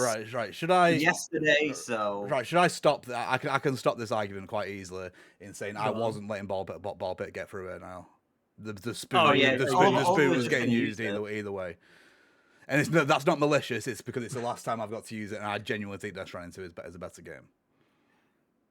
Not the last time you got to use it. Yeah, it is. Oh wait, no, I could use it on the bottom, but I don't think that's. Use it on the bottom or use it in the next semi-finals with either Death Stranding or Ball Pit and one to stop them Yoti. You've got two more options, and it'll be determining who Expedition faces in the final, which is anything more. This is all relevant because I've still got my spoon because Alex has just voted for Death Stranding 2 either way. You turned this into a competition, man. You made our game of the year a competition. No, I understand. I understand the threat of Ball Pit definitely when it comes up against Ghost of Yoti, which I think is the strategic reason behind it. But I just think that I don't think Alex could say truthfully that he would enjoy Death Stranding 2 more than Ball Pit. So I agree. I would have. It's not going to win. It's Death Stranding 2 will win against Yoti if it goes through, and then Expedition 33 will go up against Death Stranding. I don't think so. I would not be. Niall has said many times that he doesn't rate Death Stranding 2. Yeah, so I wouldn't be right. So first of all, take it. Yeah, I would not be voting for Death Stranding 2 against Yoti. No, it's the fact that my game went up against Death Stranding 2 and lost. So I'm letting Death Stranding 2 get to the end. Yeah. What do you mean it That's hasn't gone up against it though? Dispatch went up against Death Stranding 2 and you voted against it, so I'm voting Oh, that against game. you. So fuck you, Niall. Ah. That is why. Well, Death Stranding 2 I thought was better than Dispatch, to be fair. But Then why? You know, I thought of this last year, and I think at this time these shows bring out the worst in us. I swear to fucking God. Bro, I'm Yeah. chilling. I made a great argument, and I put my vote down. Yeah, but your argument did nothing for the decision of Alex. Right. Death Stranding 2 has gone through for better or worse, which I believe without the spoon. Without the spoon, I still have the spoon. Anyway, it's Wonder Stop against Ghost of Yoti. I prefer games where you do something. If I'm honest with you, but don't you like to feel every now and again? I felt in Ghost of Yoti, to be honest with you, mate. It was a good story. You did. He felt really annoyed. Aside from the annoyance, the story was very good. Like I said at the very beginning, Atsu is such a great character. Such a great character. Let's rewind a second, because what was your argument against not Wonder Stop and Roger? And Roger has been done before, but that's because it was up against Wonder Stop, not because. Yes, but Ghost of Yoti is just the exact, from what I hear, just the exact same game, just a little bit better. Yeah, man. And maybe Anne Roger was the exact same game, just a little bit better. So, in that sense, really, I mean. He's cooking something. He's cooking something for sure. I don't know whether it's going to be tasty, but he is definitely cooking. So the issue isn't it? Yeah, that's the thing. Like, the issue is it. Wonder Stop is. Wonder Stop. Go on, man. Fucking let me speak. Right. Speak your mind. Speak your mind. How many times? Right. So what is the most important thing for a game for me that I've said multiple times this year alone when we're reviewing games? What's the most important factor? Is it fun? Right, I understand what you're saying. Fun? Right, Ghost of Yoti is fun. Right. I cannot play Wonder Stop, but I can't imagine it's fucking fun. Right, yeah, but listen. All right, okay. So it's got to be good to override the most important thing for me. I think that before Ball Pit, maybe one of the other big rules was that it can't be a roguelite. It can't be, because I don't like them. Right. But then you played it and you realize, oh wait, games can be more than just my preconceptions of what they are, and just how I think I will feel and how I think I'll enjoy it. And with that respect, I think you have to consider Wonder Stop, because we can't forget it's made by one of the most interesting and unique game developers of our time, David Reedon, who makes continuously incredible games that stick with people. I don't think any of us will ever forget, even when we're in the old people zone going like, what's a PTR? We'll still think about Stanley Parable and the bucket.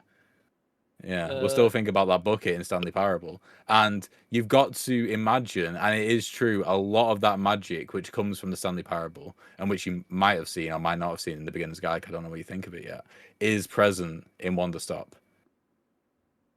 And it is incredible. That was a fantastic argument. I appreciate you doing it. My vote is for Ghost of Yoti. Come on, Lewis. Right, no. You're a cultured man. I've always thought that. I know. Right, no, I know. I agree. No, I agree fully. I am. I agree. I'm a cultured man. Yeah, I'm a cultured man. Yes, I am. No, right. I based on, and I haven't played either of these games. I wish I lived in a world where I had 100%, well, not 100%, but I completed all these games and I had a perfectly valid, concise, fair opinion. But I don't. I don't live in that world. This world isn't a reality that exists. It could be in the future, but that's a post-Game of the Year world, so it doesn't fucking matter. Right now, as it stands, and sadly the way it is, if I were to choose these games based off what I think I would probably like more and have more fun with, it would be Ghost of Yoti. I am not taking anything away from Wonder Stop. It might be an experience and a half, and it might be fucking incredible. But basing it solely on what I know of the games and what they are, and if you handed them both to me, if a little child ran up to me and said, play one of these games or I'll fucking break your legs, I'd probably choose Ghost of Yoti. Why is the child doing that? I don't know. He's angry. But I would play Ghost of Yoti. I'm not taking anything away from Wonderstop. Like I said, I wish that I had an argument for it. I wish I'd played it. I wish I could give you something because I feel awful choosing a game that I haven't even played. Like I haven't played, I hate it. But what I have played is Ghost of Tsushima. What I have played and what I have experienced with Ghost of Tsushima. And if this truly is just more of the same but better, I'm just likely inclined to enjoy it. Wonderstop, I You have played the nothing Stanley to go Parable off. and you played Beginner's Guide. I haven't played the Stanley Parable. What? Well, not recently, anyway. No, I haven't played it. I was That's no insane. when we He did the hasn't played podcast. it. No, when we did the podcast, I didn't do it. No, I was on the podcast. I thought you might have like played the original version at some point. No, That's I insane. played it. No, I haven't played it. Never played it. That's insane. Crazy. When I was on Insane. the podcast when we did it years ago, or however long it was, I was like there to ask questions and listen Well, to yeah, talk. well, I don't think you were like- even on the podcast. No, he was. It was. Yeah, as someone who has played the Stanley Parable, I can tell you that I think I enjoy Ghost of Yoti more than that in terms of like an I don't know overall where package. that argument was coming from. Anyway, regardless, I'd probably understand the parable as well. But anyway, yeah, just based entirely on what I know, my experiences, it just has to go to Ghost of Yoti. Giving it to Wonderstop would just be a shot in the dark based on nothing, and I don't want to do that just for the sake of competition. I don't want to create any sort of friction or whatever because I'm just choosing for the sake of it. I'm doing this purely just out of honesty and out of what I know. And Ghost of Yoti, I would just be more inclined to play. So, Oh yeah, Ghost of Yoti. Lewis was on it.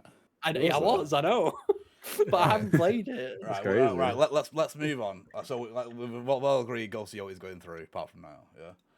Yeah. Mm. Yeah, like I said, I wish I lived in a world where I could give you something, but I just don't. I don't have Right, anything. So that would mean then, unless I'm very much mistaken, Niall is knocked out of the competition. I am out. Yeah, down. Despite Alex saying that he's been out since the first yeah, round. Alex- I'm the one that's out.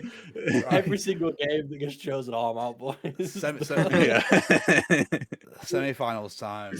Me versus Lewis. Expedition 33 versus Rift of the Necro Dancer.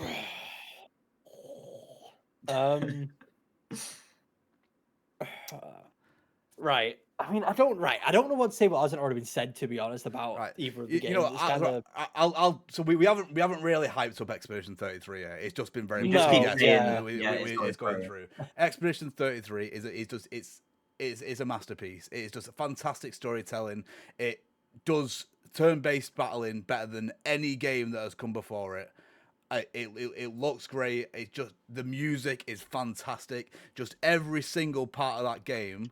Like, fair enough, like Lewis said earlier, it has got some issues. Every single game in the world has, but there is nothing at all in that game that stopped me from enjoying it. No. I saw less issues because, unlike Lewis, I didn't decide to fucking try and do everything, which is mental. I pretty much golden pathed it, and every single part of it, I thoroughly enjoyed. I've got no notes for it. You know what I mean? Other than just make more, please. Yeah, it's one of those games that were just special from beginning to end. Yeah. Like I briefly mentioned before, there were parts that were a slog, but like I always said, that's just every game. You can't have a game that just is perfect through and through. It just doesn't exist. I think I'm going to come at this from a perspective of which one I would just rather play more of. Yeah. I think, and because of that, I'm just going to vote Expedition 33. Rift of the Necrodancer is fucking unbelievable. It's fantastic. I just feel like I love giving credit to innovation. I love giving credit to games that do something special. If we're going it purely based on a perspective of what game is doing the most that's like brand new and not been done before, I would argue it is Rift of the Necrodancer. But Expedition 33 managed to do something in a genre that was never dying. People who say JRPGs and just RPGs in general are dying are just silly because it's not. No. But they did something in a genre that somehow feels like it hasn't been done before. I know there's relics of this in previous games like Mario, Super Paper Mario. Well, sorry, Paper Mario 1000 Year Door and stuff with the whole interactive real-time turn-based combat and stuff. I know stuff like that has been done before, but Expedition 33 did it in such a way where it felt absolutely fresh, absolutely brand new. It introduced it to a lot of people, and I think it made JRPGs, the games that are similar to JRPGs, RPGs in general, fun for a lot of people. And I think it deserves credit for that. I think bringing people into a genre that a lot of people wrote off as boring, or just they don't like turn-based combat, and turning it into a system that they really, really love is really impressive. And I think it takes a special game to do that. So as much as I do want to give it to Necrodancer just for the, like I said, the innovation, I just think it would be silly for me to not say Expedition 33 just because of what it did for that genre in particular, and just sort of the excitement that it brought people, like the sheer excitement, hype, and just love for the game that it brought people. I think should be credited to the game, because we haven't really seen that been done with a single player game as well, especially for quite a while, or at least I don't remember the last time we saw that much love for a single player game. Yeah, personally, precisely, very well put. Alex, can I assume your vote is for Expedition 33?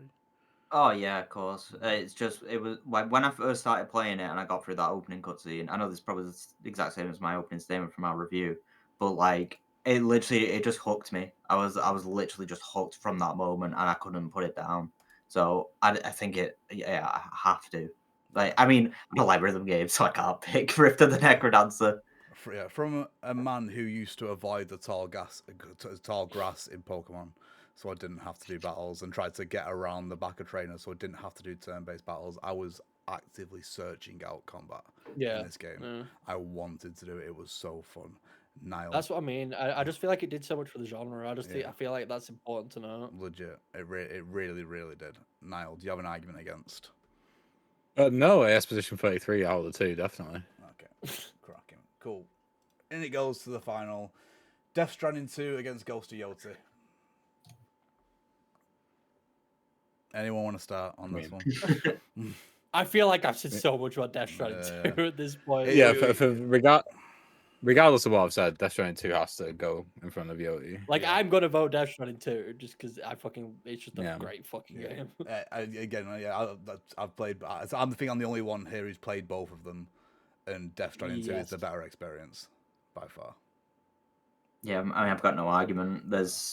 It's 3 against 1 because obviously I've not played. I assume both me and Ol will be using our spoons as well, because it's the last time to do it. Yeah. Oh yeah, you may as well. So it's 5 to 1. 5 to 1.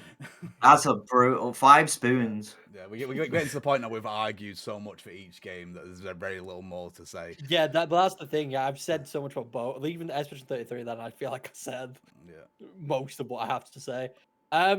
So I mean, I'll go first for the final because I've not played Death Stranding 2. I have to go Expedition 33 because it's one of. You didn't like Death Stranding 1.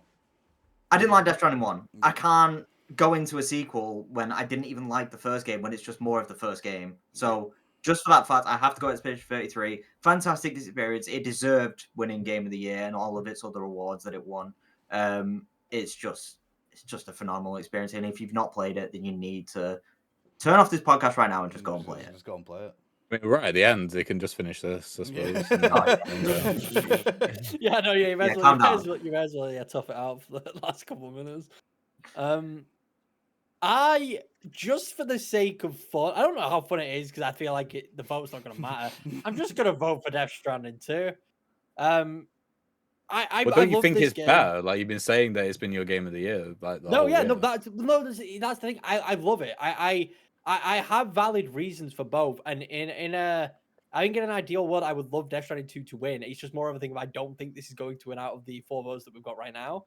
And I'm going to vote for Death Stranding 2 anyway. It's just Death Stranding 2. Considering I avoided Death Stranding 1 for so many years, because I really did, because I very much took to heart the whole it's just a walking simulator, it's boring, didn't play it for myself. I finally played it for myself, fucking loved it. Played Death Stranding 2. I didn't have to wait the years and years that everyone else did, so I'm sure that maybe had an effect on my experience with the story in the game. Based on the fact that Niall played it when it came out and the same with Oliver, and their experience slightly differs from mine, I don't know if time did something to that. I don't know if the wait added to the wait for the game added for the disappointment. But for me, who only had to wait, I believe, a couple months, I don't think it was particularly long, the sequel just did everything for me that I possibly could have asked for. It was just a continuation of a game that I fell in love with, and I personally feel like it enhanced on every single thing that the first game did. It added a bunch of new characters that were absolutely fantastic. The dialogue was so fantastic. The soundtrack in this game was even better than the first game. It was just really fucking good. And I would have loved for it to have won Game of the Year. So yeah, I'll give my vote to Death Stranding 2. Okay. Now, For me, it's difficult. It's difficult for a couple of reasons. So the first reason is that I had not similar problems, but similar feelings towards both games in terms of story. I really didn't like how Expedition 33 handled the story. It felt like I was hoodwinked. I didn't like that. If you're going to replace the story from one story to another, you know, 75% of the way through, then it needs to be better. And for me, it was significantly worse. Like I was very much all in from the beginning, like Alex said, on like being hooked that we need to kill the paintress, otherwise we're all gonna die. And it is like I said when I was comparing it to Blueprints, it's the best, one of the best setups of a game I've ever seen. And the opening of the game was incredible. But I also have similar issues in terms of gameplay as well with Death Stranding 2. I've already talked about the gameplay of Expedition 33. I genuinely think it is a worse version of turn-based combat than we'd see in Metaphor or Persona, particularly Metaphor. I don't think that. What? Sorry. I don't know if I just was thinking about Metaphor. It made me happy. Yeah, that's the thing. Like, I've never fiended for having more like input when I'm being attacked or when I'm attacking. Like for me, turn-based combat is all about the strategy and thinking like 5 or 6 turns ahead and using resources incredibly like smartly and properly analyzing the enemies which you're going to come up against. And for me, with Metaphor, like I'm not going to go too much into Metaphor, but it's kind of how I compared Death Stranding 1 to Death Stranding 2. With Metaphor, it was like incredible the amount of depth you could go into when it comes to that sort of like pre-game, and then when you're actually in the fight, it's all about execution. Whereas Expedition 33, it felt way more about execution over than that pre-planning. I mean, you can pre-plan; it's got all the systems there, but that definitely wasn't the focus, and it didn't do anything for me. If anything, I would have preferred there to be no QTEs during the combat. And so, unlike in Metaphor, where I was seeking out more fights as long as I had enough mana, in Expedition 33, I was actively avoiding fights. I completed the game in 15 hours because I was just rushing past everything until I hit a wall. Then I'd go back and farm and I'd do it because I was just sick and tired of dodging and parrying constantly, because it's the same input every time. I mean, once you have to read enemies, but there's not a massive on the golden path. There's not a massive amount of enemy variety either. No, I so agree with that. you are doing the same thing over and over again. It's just that if you are bored by it, which I was, the game forces you to do it. Otherwise, you cannot get past because it becomes a necessity to parry and dodge everything, because that's what it's built around. It's not built around being able to sustain based off your stats and what you decide to do beforehand. It's based off your ability to dodge. So yeah, like they're on par for me, and I rated them the same on How Long to Beat as well.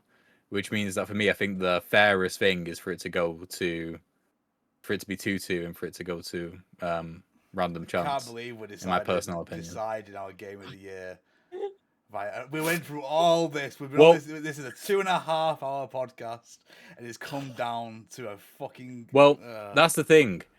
We can still change our votes as well before we do this. Alex is not changing them. There's still time for because Lewis Alex to do the right thing. You've been saying the whole year that Death Stranding 2 is your game of the year. He wants No, the, but he wants the I'm 3D just- printed trophy. That's what he wants. No, no, I'm trying to think. I'm just trying to think to myself, is Death Stranding 2 winning off a 50-50 coin flip truly winning Game of the Year? Would I feel happy with it just winning purely based off a coin flip? I don't know. Because the thing is, like I said, I could go either. I'm not against Expedition 33 is the issue. I'm just trying to think what makes for more of a better ending. If it needs to go through random, it needs to go through random, man. I know, I, but I, just I, I like- don't I don't want you to change your mind for no reason. You know what I mean? No, there's just not. It's just not satisfying Yeah. though, is it? Just Because I know I'm not going to change my mind. I know for a fact that's been locked in from the beginning. Alex isn't going to change his mind. So well, this is the thing. I've been locked in on Dead Rising, fucking Death Stranding for months and months. I've been saying this for many a podcast. and I'll stick with it. That I'll is, stick with that is it. completely fine. Yeah, I'll stick with it. Send it to the internet now. Like, I hate that this is how it is happening, but like, it's just Okay. the way it is. Now I was going to It cherry might pick end up it. going up like loads of them because they probably both got I'm 9 out of not. 10. Right, so pick a review score from the same website that's reviewed Expedition 33 and Death Stranding 2, but not Metacritic. I'm hitting send. Tech Radar. Oh, fucking. Oh, no, yeah, Tech Radar. Okay, no, this isn't a thing. Just FYI. Oh, wait, no, it is a thing. Is it? Right, okay, so this I'll read exactly what's on screen right now. So it says Claire Expedition 33 is recommended /4.5 out of 5. Right. So I saw the recommended first and I thought it was like the last one, which is what my initial reaction was. So 4.5 out of 5. Death Stranding 2 on the beach. 5 out of 5. 5 out of 5. 5 out of 5. They gave Death Stranding 2 a perfect score. The Tech Radar did, You're having apparently. a fucking lap, right? Okay, that's fine. You know what? I'll graciously accept defeat. That's all good. But what the fuck? This is why I don't want I'm going to search up these scores and just confirm. Right. Okay. This is 5 out of 5. This is why I didn't want it to go to a coin flip. I mean, I throw 10s out of 10s out like no one's business, but I can't imagine Death Stranding 2 getting a 10 out of 10. I think I don't know. I think Lewis made that review. I remember. No, I remember when the reviews came out being mostly positive, but I do remember some like mixed ones when it came out. I'm not. The thing is, I'm not. I wouldn't have been upset if Death Stranding 2 won the Game of the Year awards. Game of the Year. You know what I mean? It's a great game, Yeah. and it would deserve it. But in this specific circumstance, I'm quite upset by it. I mean, yeah, no. I mean, like I said, I wish it didn't come out. It is to a confirmed, coin by the way. I've confirmed it. Fucking Tech Radar. Well, Tech But I Radar, also- you can fuck yourselves. But I also want Lewis to. gets 2 trophies this year. But I also want to admit as well, anyway, that if we were doing a real Game of the Year list or Game of the Year rankings, I think The Last of Us 2 would be my favorite game that I've played this year. Yeah. Mine would be Metaphor. Yeah, Metaphor would be second for me as well. Metaphor would probably be mine. I think Death Stranding would be third for me or fourth if we're going. But Expedition would be lower. Is important. Yes. Yeah. Like Expedition would be. Yeah, Expedition would be like fifth, I think. The Last of Us 2 was Niall's got what he wanted. He just hates I stuck my guns, so I can't be to blame. Yeah, no, Chris. legit, mate. It was your entry as well. You know, if it's a competition, it was. You've got to support it. So this trophy will make its way over to Lewis at some point. Yeah. Is there anyone you want to thank, Lewis? For Oh, your that's Game of the Year 2 award? W's for me. Oh, actually. yeah. You've got 2 trophies. Oh, you guys I fucking say suck. that. You guys are shit. You need to step it up next year.